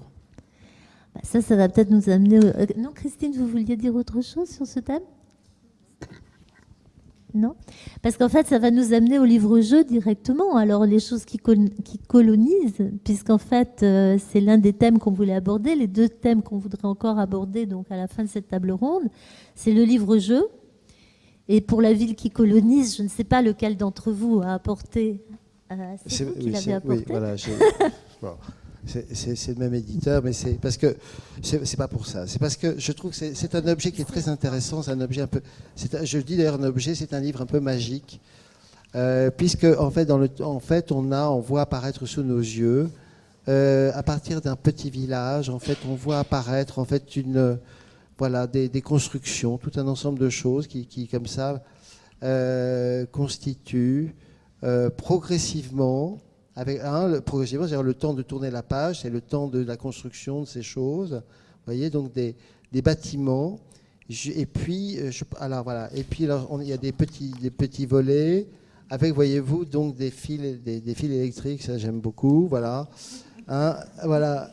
Et donc, ça, j'ai trouvé que ce livre était un bel objet, une belle traduction. Une belle traduction de la construction, de la transformation du paysage, voilà. Hein. C'est un pop-up narratif. C'est un pop-up narratif, merci beaucoup. Voilà, effectivement. Ouais. C'est peut-être le premier. Oui, donc j'ai trouvé ça très intéressant, effectivement. C'est pas une suite de tableaux, il y a vraiment il y a quelque chose qui s'opère, hein, et qui est indépendant de l'attention qu'on peut avoir. C'est-à-dire ça marche tout seul, c'est comme une petite machine. Et donc ça, c'est pas mal. Christine, sur le livre-jeu, qu'est-ce que... Sur le livre-jeu, c'est aussi des livres-jeux, puisque c'est des cahiers-jeux. Moi, c'est vrai que j'ai cette tendance à vouloir rendre mes livres interactifs. C'est un peu une manie, je ne sais pas, de vouloir à tout prix faire participer l'enfant quand je fais un livre. Donc, j'aime bien inventer des mécaniques de jeu. Ça date déjà de l'époque où j'étais chez Bayard Presse. Donc, sur tout sujet, à l'époque, c'était aussi bien l'histoire, les sciences, les animaux. Voilà, j'inventais des jeux. Et donc, c'est vrai que ça a été ma manière d'aborder la transmission d'un certain savoir dans le domaine de l'architecture, d'utiliser ces mêmes mécaniques. Enfin, c'est pas les mêmes mécaniques, justement, c'est à chaque fois des mécaniques différentes, mais comme vecteur de façon de transmettre les choses, quoi, et d'établir justement un lien avec le lecteur. Et si on parle de tendance, donc il y a eu la tendance du livre-jeu, il y avait eu aussi la tendance, je me souviens, moi j'avais travaillé chez Gallimard à un moment où il y avait la sortie des livres-objets, donc des petites boîtes où on mettait des choses. Est-ce qu'il y a une autre tendance qui se dessine aujourd'hui ? Est-ce que vous voyez pointer des choses ? Est-ce qu'il y a eu une influence d'éditeurs étrangers ? Est-ce que... Le pop-up, hein, c'est quelque chose qui gagne beaucoup de terrain en ce moment. Énormément. C'est lié aussi au fait qu'on peut produire les livres plus loin, moins cher. En Chine, je pense que si on n'avait pas cette possibilité d'aller faire fabriquer les livres en Asie, il n'y aurait sans doute pas autant de pop-up qu'aujourd'hui. C'est aussi le souci de réenchanter le livre, hein, de lui donner... Oui, mais ça coûte tellement cher de fabriquer ces livres on le en réenchante, France. c'est-à-dire qu'on lui donne un autre potentiel, effectivement.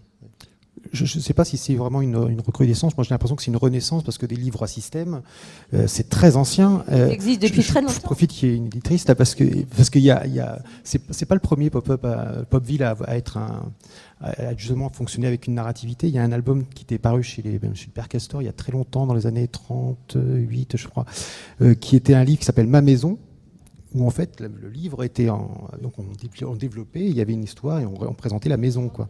Donc qui n'est plus réédité malheureusement, qui est un très... mais c'est le Père Castor. Et voilà.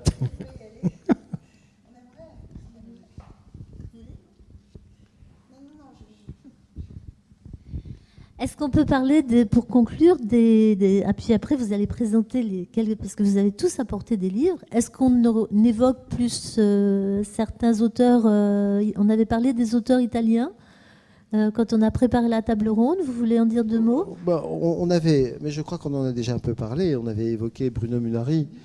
C'est vrai que... alors, il y avait dans un petit... voilà, là-dedans, voilà. Une chose que j'avais beaucoup aimé de lui, alors ça c'est autre chose, j'en parlerai après. Voilà, c'est un extrait d'un livre. Le livre, je ne l'ai plus, enfin voilà, il a disparu. En fait, les pages sont constituées de calques et on entre tout à coup, on est confronté au brouillard. Au fur et à mesure on tourne les pages et progressivement, ça s'éclaircit. Il y a d'autres choses encore. Ce que je trouve très intéressant, c'est qu'on traverse la page. C'est-à-dire que, et donc je trouve cette traversée est très intéressante. On est dans un espace qui n'a pas de limite. Et donc ça, je trouve ça très très intéressant. Hein. Il y a aussi, avec un registre formel relativement simple, hein, il y a aussi des percements très subtils. Voilà. Et on entre vraiment, on entre dans le livre, et je trouve que c'est assez exemplaire. Voilà, en ce qui concerne Munari, c'est alors j'aime bien aussi un autre livre qu'il a fait, qui est une magie, je trouve, du dessin. Mais alors bon, je fais un peu une pirouette, mais c'est un livre blanc, c'est Bianca Nieve, et donc il est totalement blanc. Et donc alors il y a simplement la typographie, vous lisez et vous imaginez le dessin. Et je trouve ça assez extraordinaire. Et on est dans la neige, on est dans quelque chose d'immaculé. Et donc voilà, moi j'ai été très sensible à ce travail-là. Hein. Donc il y a peut-être l'avant-dernière page, en fait, on voit les yeux de Blanche-Neige. C'est tout. Hein. Et donc c'est très délicat. Hein. Christophe, a des livres étrangers qui vous auraient frappé plus particulièrement de vos recherches ? Oui, il y en a beaucoup. Là, comme ça, là, qui me viendrait, je pensais pas peut-être Ticketville, qui est un livre coréen, où là on a un voyage, donc c'est le voyage de tickets de métro finalement, hein, qui parcourt, qui partent du centre-ville jusqu'au périurbain. Donc qui est vraiment un livre intéressant. Il y a très peu de texte, beaucoup ça joue beaucoup sur le graphisme. Mais c'est vrai que la part du graphisme est souvent Importante, fondamentale dans les livres qu'on retient. Moi, je me souviens de ce livre, ce qui était Petit Bleu ou Petit Jaune, ce qui était un grand moment de la littérature de jeunesse aussi, en fait. Christine ? C'est justement, curieusement, ça va être plutôt des livres de texte, en fait, qui m'ont amené à écrire et avoir envie moi-même de faire des livres sur l'architecture. Donc celui-ci, je crois qu'il est sorti en 2006, quelque chose comme ça. C'est un livre paru chez Autrement Junior, donc qui s'appelle L'architecture. Il est écrit par Philippe Madec, qui est un architecte qui écrit merveilleusement bien sur l'architecture. Et j'ai beaucoup aimé la manière dont il justement évoquait l'architecture. Et puis, il a écrit aussi un autre livre qu'on n'a pas pu avoir ce soir, malheureusement. Qui a été publié en Bretagne, au château de Kerjan, où j'étais par hasard à ce moment-là. C'était un petit livre paru à l'occasion d'une exposition qui s'appelait Les entrelacs du corps et du logis. Donc, le thème, c'était les relations du corps humain à l'architecture. Donc, qui était envisagé sous des angles très, très intéressants dans l'histoire de l'architecture. Et il a donc écrit un texte à cette occasion, et qu'il a donc aussi fait enregistrer par une comédienne. Et c'est vraiment un texte de très, très grande beauté sur ce thème-là. C'est absolument magnifique. Donc voilà, je parlerai plutôt de texte que d'images. Oui. Et dans le domaine, oui, non, on peut dire que ça peut se... La dernière séquence, donc, avant que nous laissions la parole à la salle, c'était de dire, donc, vous aviez amené des livres que vous aviez envie de faire partager. Est-ce que quelqu'un, est-ce qu'on a parlé de beaucoup déjà? Est-ce qu'il y a encore quelque chose sur la table que l'un d'entre vous veut... Oui, si on veut se livrer à l'exercice qu'on nous a demandé. Absolument. Oui. Moi, j'avais amené, je pensais à deux livres qui étaient. Je vais commencer peut-être par celui-ci qui s'appelle La ville en creux de Claude Thiberge. La ville en creux, c'est par une réflexion sur l'espace public, en fait. Hein. On a toute une histoire, ou un historique de l'architecture depuis l'Antiquité jusqu'à nos jours, et l'Antiquité, même première Antiquité. Hein, jusqu'à nos jours, et vraiment dans la première partie, la deuxième partie, plus une réflexion sur justement une réflexion d'architecte, hein, grosso modo, sur ce que c'est que l'espace public et ce que ça devrait être. Et puis le deuxième, c'est, on va dire, le petit ABCD du géographe, qui s'appelle Tentative d'épuisement d'un lieu parisien. C'est un joli titre. Je vous apprends à tous que Georges Perec est un géographe. Mais, non, pas du tout. Mais enfin, en tout cas, c'est une référence chez beaucoup de géographes. Hein, ce petit livre qui se lit d'une traite et de plusieurs traites d'ailleurs, parce qu'on pourrait le lire, le relire et le relire, qui est vraiment une véritable attitude d'observateur d'un lieu et de voir tout ce qui s'y trame dans ce lieu. Les échanges qui s'y font, un jeu sur la temporalité, sur la spatialité, c'est-à-dire comment les gens vivent cet espace, cette place Saint-Sulpice parisienne. Voilà. Didier, vous avez tout montré ? Non, j'ai pas montré un livre que je trouve graphiquement très, très intéressant. Alors, pardon. Voilà, In the City, Drawings by Nigel Pick. Et alors, c'est un graphisme très, très épuré. Voilà, alors peut-être il faudrait très épuré, c'est-à-dire que voilà, on retient en fait du paysage, des trames, des tissus, des choses très abstraites mais qui ont une réelle qualité. Et donc moi je suis très sensible également donc à cette manière d'utiliser le blanc et d'utiliser la typographie qui est sa propre écriture. Donc pour constituer ces livres qui sont très très beaux. Donc moi j'aime bien donc cette chose-là. Je ne sais pas si ça s'adresse directement aux enfants. Il faut deviner. hein, c'est un peu hermétique, il faut deviner. Donc il y a cette chose-là. Alors j'ai entreaperçu, mais bon, Chris Ware, mais c'est quelqu'un d'autre qui l'a apporté, c'est toi peut-être. Très bonne idée. Alors, Oui, non, mais je là, pense que c'est en une bonne commun. idée aussi. Chris Ware, évidemment, Chris Ware que vous connaissez peu, je me permets. Hein. Voilà, Chris Ware, donc dans ses livres, il y a des petits découpages d'ailleurs. Hein, il y a des découpages à ne pas faire. Mais enfin bon, il vous incite à les faire pour après regretter, parce que le livre est fichu. Il vit à côté de Chicago et donc il est certainement très sensible à l'architecture de l'école de Chicago, c'est-à-dire la fin du 19e.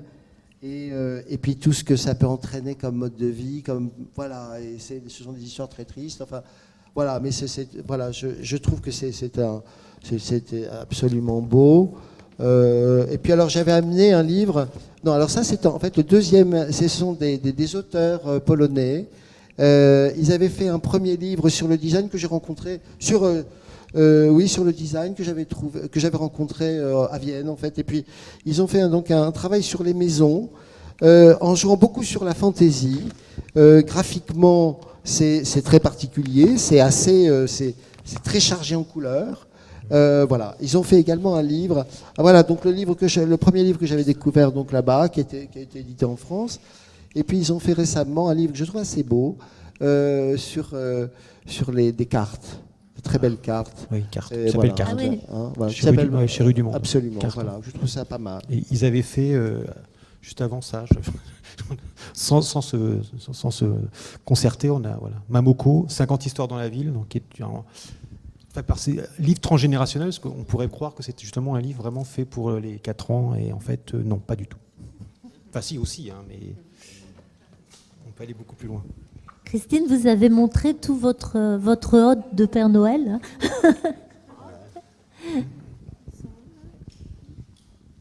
Bon, donc, on va arriver au terme de cette table ronde, donc on va laisser la parole à la salle, mais avant, j'ai quelques petites informations à vous communiquer.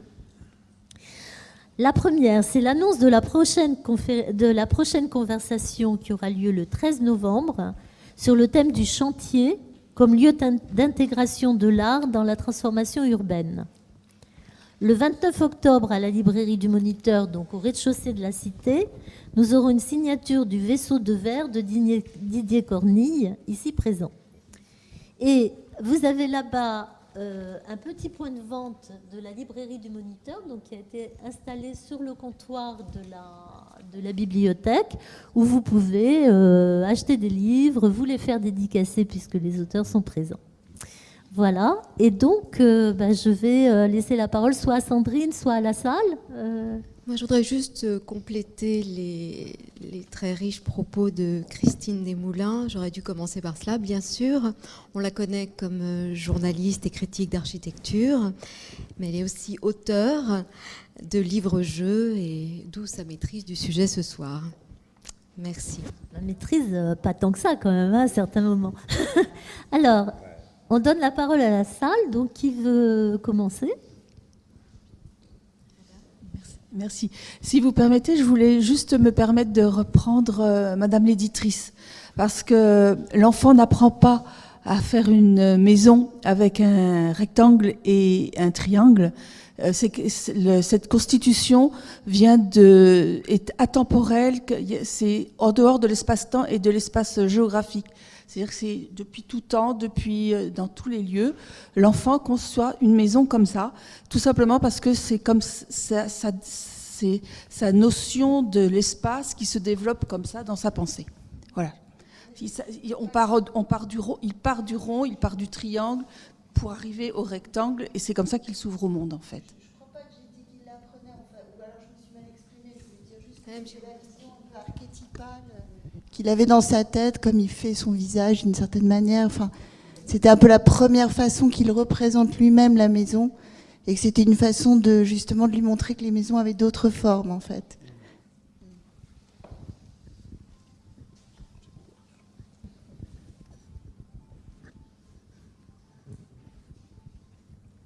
Il n'y a pas d'autres questions ? Je me suis toujours demandé dans quelle mesure l'empreinte que laissent les livres jeunesse, après, sont des formateurs de goût et des formateurs d'appréciation du milieu urbain dans lequel on vit. Et je me demandais si justement les histoires actuelles ne se passaient pas dans des tours d'une manière, parce que la tour est encore vue quand même comme un milieu un peu hostile. Enfin, moi je le pense quand on voit les enfants ici, c'est pas le lieu dans lequel ils rêvent de vivre, hein, a priori.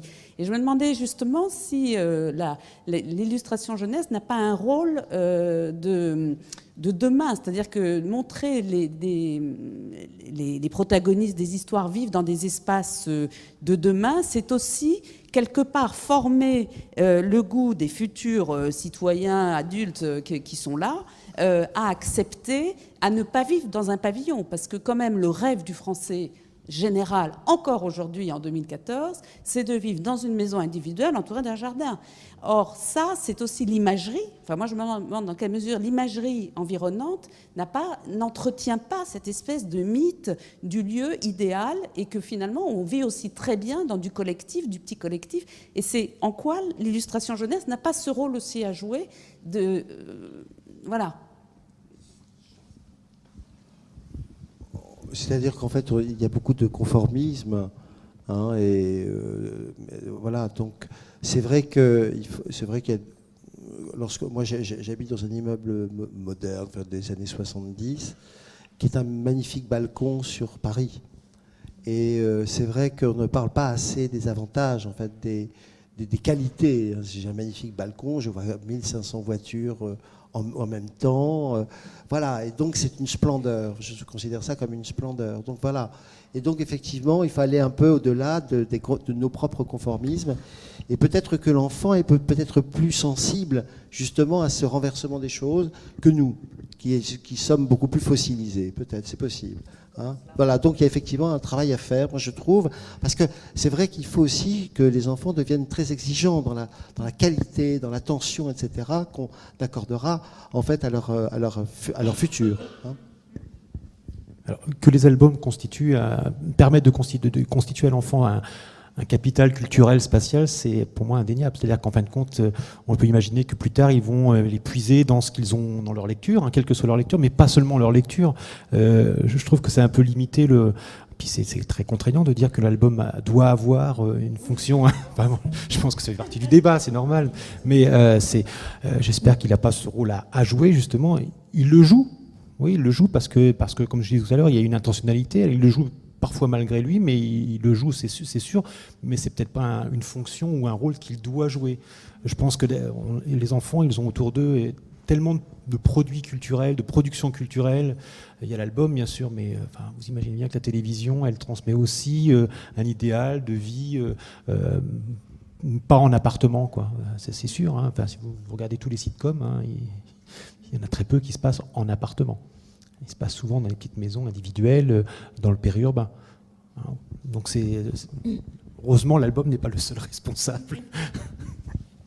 Mais pour revenir sur ce que tu dis, en fait, et sur l'histoire de la maison à deux toits, là, triangulaire ou pas, moi, il y a une histoire qui m'a beaucoup amusée il y a quelques années, en fait, parce que j'ai travaillé à un moment avec les gens du CAUE 92, donc les Hauts-de-Seine, et ils étaient installés dans le petit château de Sceaux.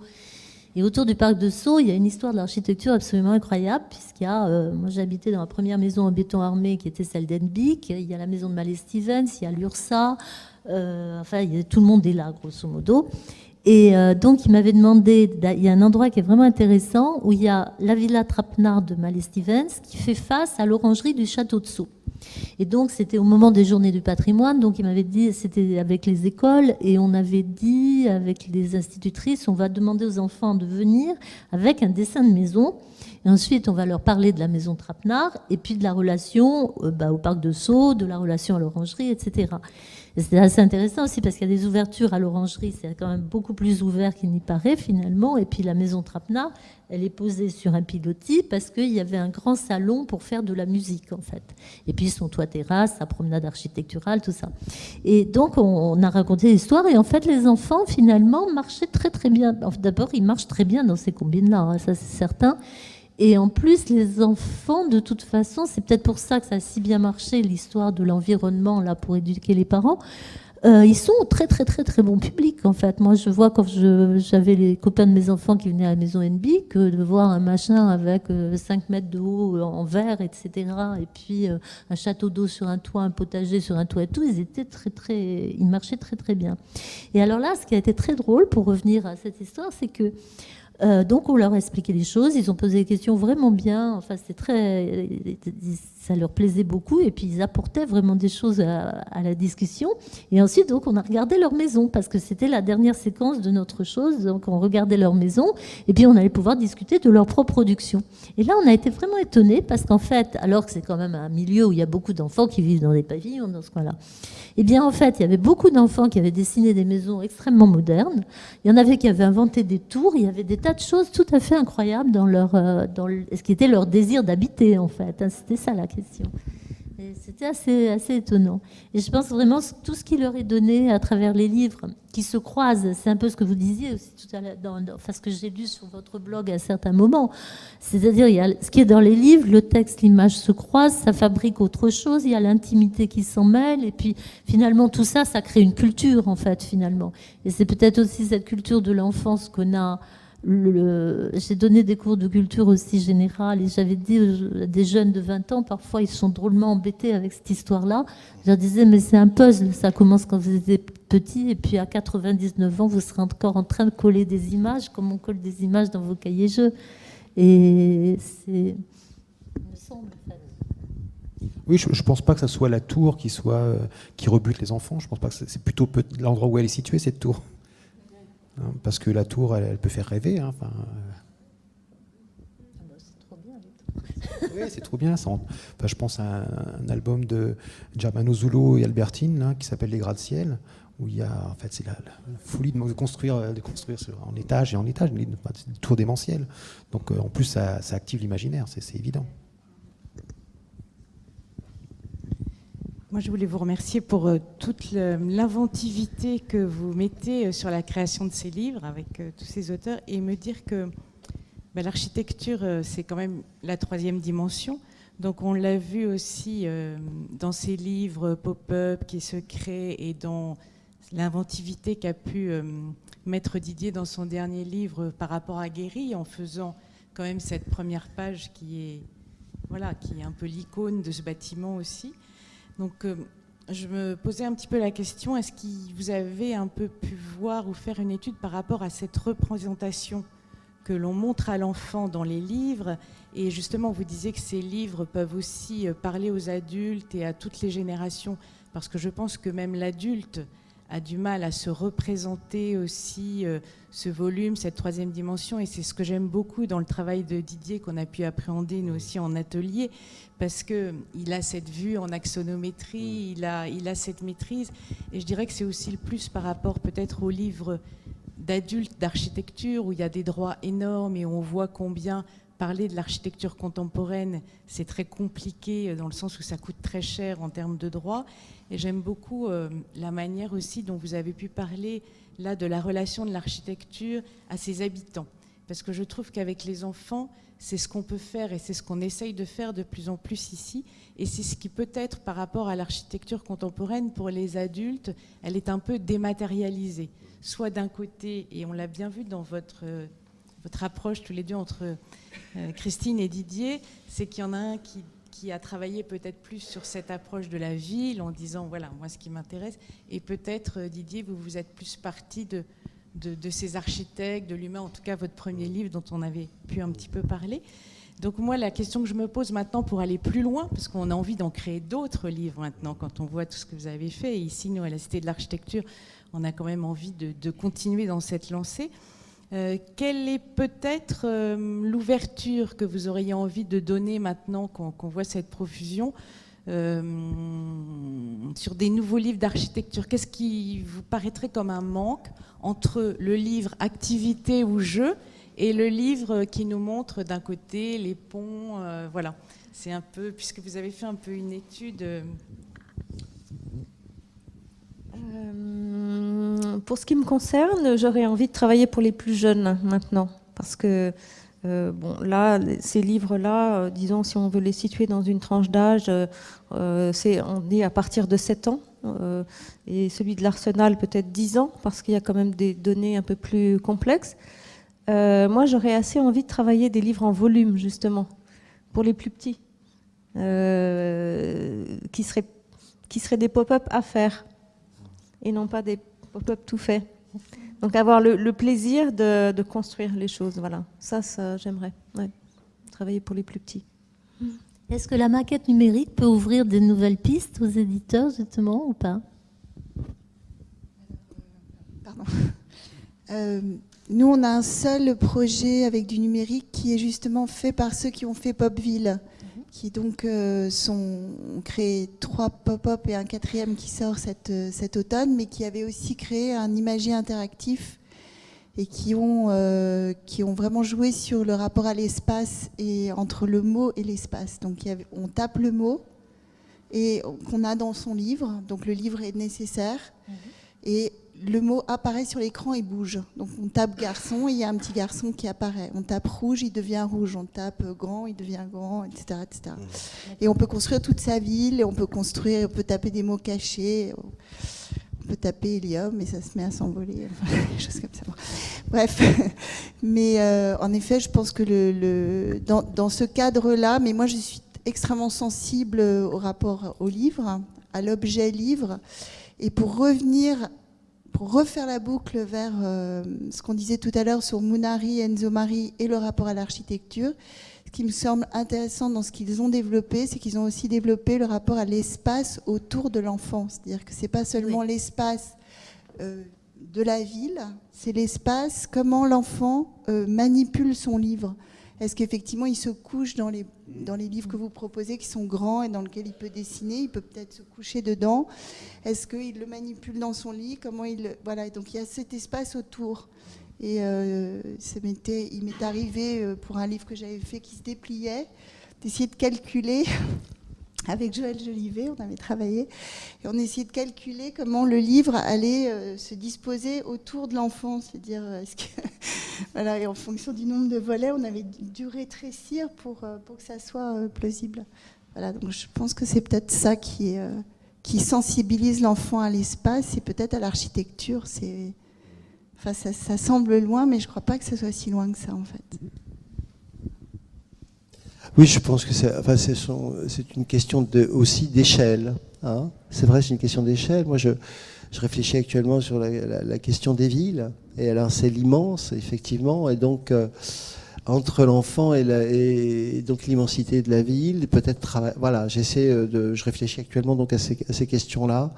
Donc de l'intime et puis du gigantesque, enfin le truc, voilà, le monde sans limite, voilà. Hein, mais je peux pas en dire plus, effectivement. Donc ça, il faut inventer des modes de représentation qui soient assez réalistes en même temps. Hein. Donc c'est un travail qui soit réaliste, qui soit pas démentiel, des formats, etc., qui se tiennent. Enfin voilà. Hein. Donc c'est un peu là-dessus que je travaille actuellement. Oui, alors je suis pas créateur, moi. Hein, donc je pense, ça me fait penser à un. Alors j'ai pas le nom du jeu, mais je sais que le fils de Frank Lloyd Wright avait créé un des jeux de construction en bois. Je ne connais plus le nom. Voilà. Et donc moi je pense que c'est peut-être des choses comme ça. Frebel. Et qu'on peut les voir. Ah oui, Frebel. En ce moment à l'espace du plateau. Ils sont exposés au plateau dans le 19e. Alors ça peut être des idées justement de jeu, parce que l'espace c'est un récit, enfin, il faut le raconter, et on pourrait justement lier l'histoire avec ces petits jeux de construction qui seraient inclus dans le livre, enfin, exactement l'idée et où on pourrait construire ou sa ville ou bien sa maison avec des petites pièces comme ça qui pourraient être des petites unités, pas d'habitation, mais... Oui, c'est ça. Et Anne et Véronique, vous, au service des publics, qu'est-ce que vous attendriez qui n'est pas sur le marché, finalement? La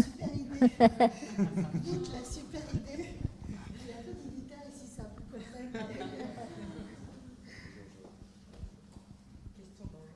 Ah bah,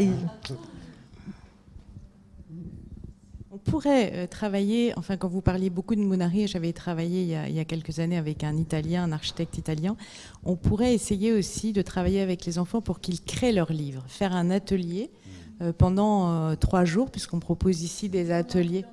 Ah, pardon. Mémo vient de sortir un livre qui s'appelle Les 10 ateliers pour un livre, pour faire son livre, et elles font des ateliers. Il y en a eu un aux 3 ours la semaine dernière. Donc ça démarre. Voilà. Des téléporello, des pêle-mêle. Mais alors on pourrait peut-être penser à la création d'un livre d'architecture ou d'un livre, voilà, voir un peu comment l'enfant se représente lui. Alors il y a un livre qu'on aime beaucoup avec Véronique qu'on avait repéré qui était celui de cette maison avec les murs quand on le déplie dans un coffret, je ne sais plus l'auteur, elle est japonaise, où on crée les murs de la maison, de la chambre qui changent. C'était très intéressant parce que ce livre se déplie. Oui, la maison de Tamara, c'est ça. Voilà, alors c'est une maison on peut recréer sa chambre voilà, en tournant les murs et avoir des choses différentes. Alors c'est vrai que moi ce qui m'intéresse toujours et peut-être que justement ce qui nous intéresse ici à la Cité de l'Architecture, c'est aussi ce rapport bien évidemment à l'espace, bien évidemment l'échelle dont parlait Didier aussi. Donc tout ça, on ne l'a pas encore abordé avec le livre vraiment en atelier.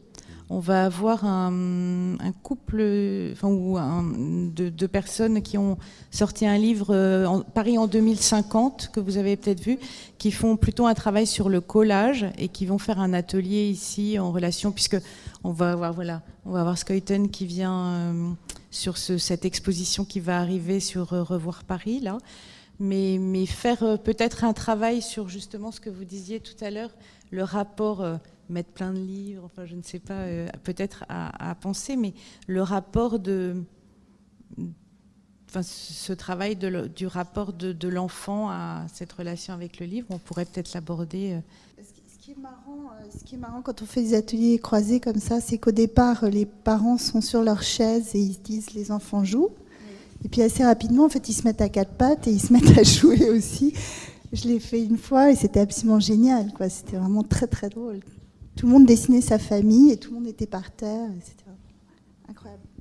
Moi, j'aurais posé une question à Christine, parce qu'entre Didier et Christine, il y a une petite différence. C'est que Didier, il peut dessiner, il est l'auteur de l'œuvre totale.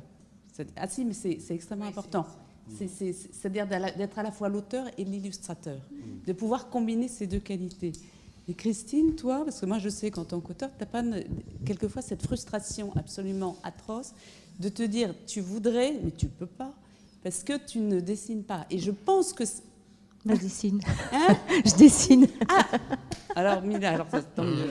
Non, je dessine, mais je n'ai pas du tout vocation à publier mes dessins. Enfin, c'est vraiment des dessins pour le plaisir. Ouais. Je fais partie de ces urban sketchers qui se promènent en ville et qui dessinent la ville comme ça. Parce que moi, j'ai toujours senti une différence entre les albums où l'auteur et l'illustrateur en même temps. C'est vrai. C'est-à-dire qu'il a toute la... Et le livre où l'illustrateur est quelqu'un d'extérieur. Et l'auteur est surtout sur un thème comme l'architecture, on est, je sais pas, je trouve qu'on fait. Mais en réalité, enfin moi, j'ai fait beaucoup de photos aussi. Je promène un peu mon appareil photo comme on peut promener un carnet de croquis, quoi. C'est un peu ça. Hein. Il est toujours dans ma poche et hop, je le sors en toute occasion. Si je peux me permettre, on a un rappel à l'ordre par rapport à l'heure. Mais en même temps, j'aime bien, comme c'était le cas ici, que quelqu'un d'autre s'approprie mon texte. Non. Mais moi, j'ai eu aucune relation avec l'illustratrice, aucune. Hein, mais ça m'a plu de savoir que quelqu'un allait s'approprier mon texte pour créer un univers différent. Qui soit justement pas le mien. Mais vous lui livrez un schéma, un petit sketch, quelque chose comme ça. J'ai livré un peu comme en bande dessinée, je sais pas, moi j'ai toujours en mémoire la bande dessinée. Goscinny indiquait ça, et puis Uderzo. Alors, oui, juste pour la première page. Non. Je voulais une coupe. Oui. Une coupe de la maison, enfin de l'immeuble. Ça, oui, je l'ai dit là, j'aimerais bien qu'il y ait une coupe avec tous les voisins, etc. Mais sinon, j'aimais vraiment l'idée qu'elle crée autre chose. C'est-à-dire, en fait, c'est un peu, c'est comme moi, j'ai pu le vivre. En fait, lorsqu'on fait un livre, c'est un peu comme quand on construit une maison. Il y a tout plein de gens qui travaillent, quoi. Hein. Il y a une mise en page, il y a des gens qui écrivent. Il y a un peu de ça. Et c'est assez intéressant, d'ailleurs, je trouve. Hein.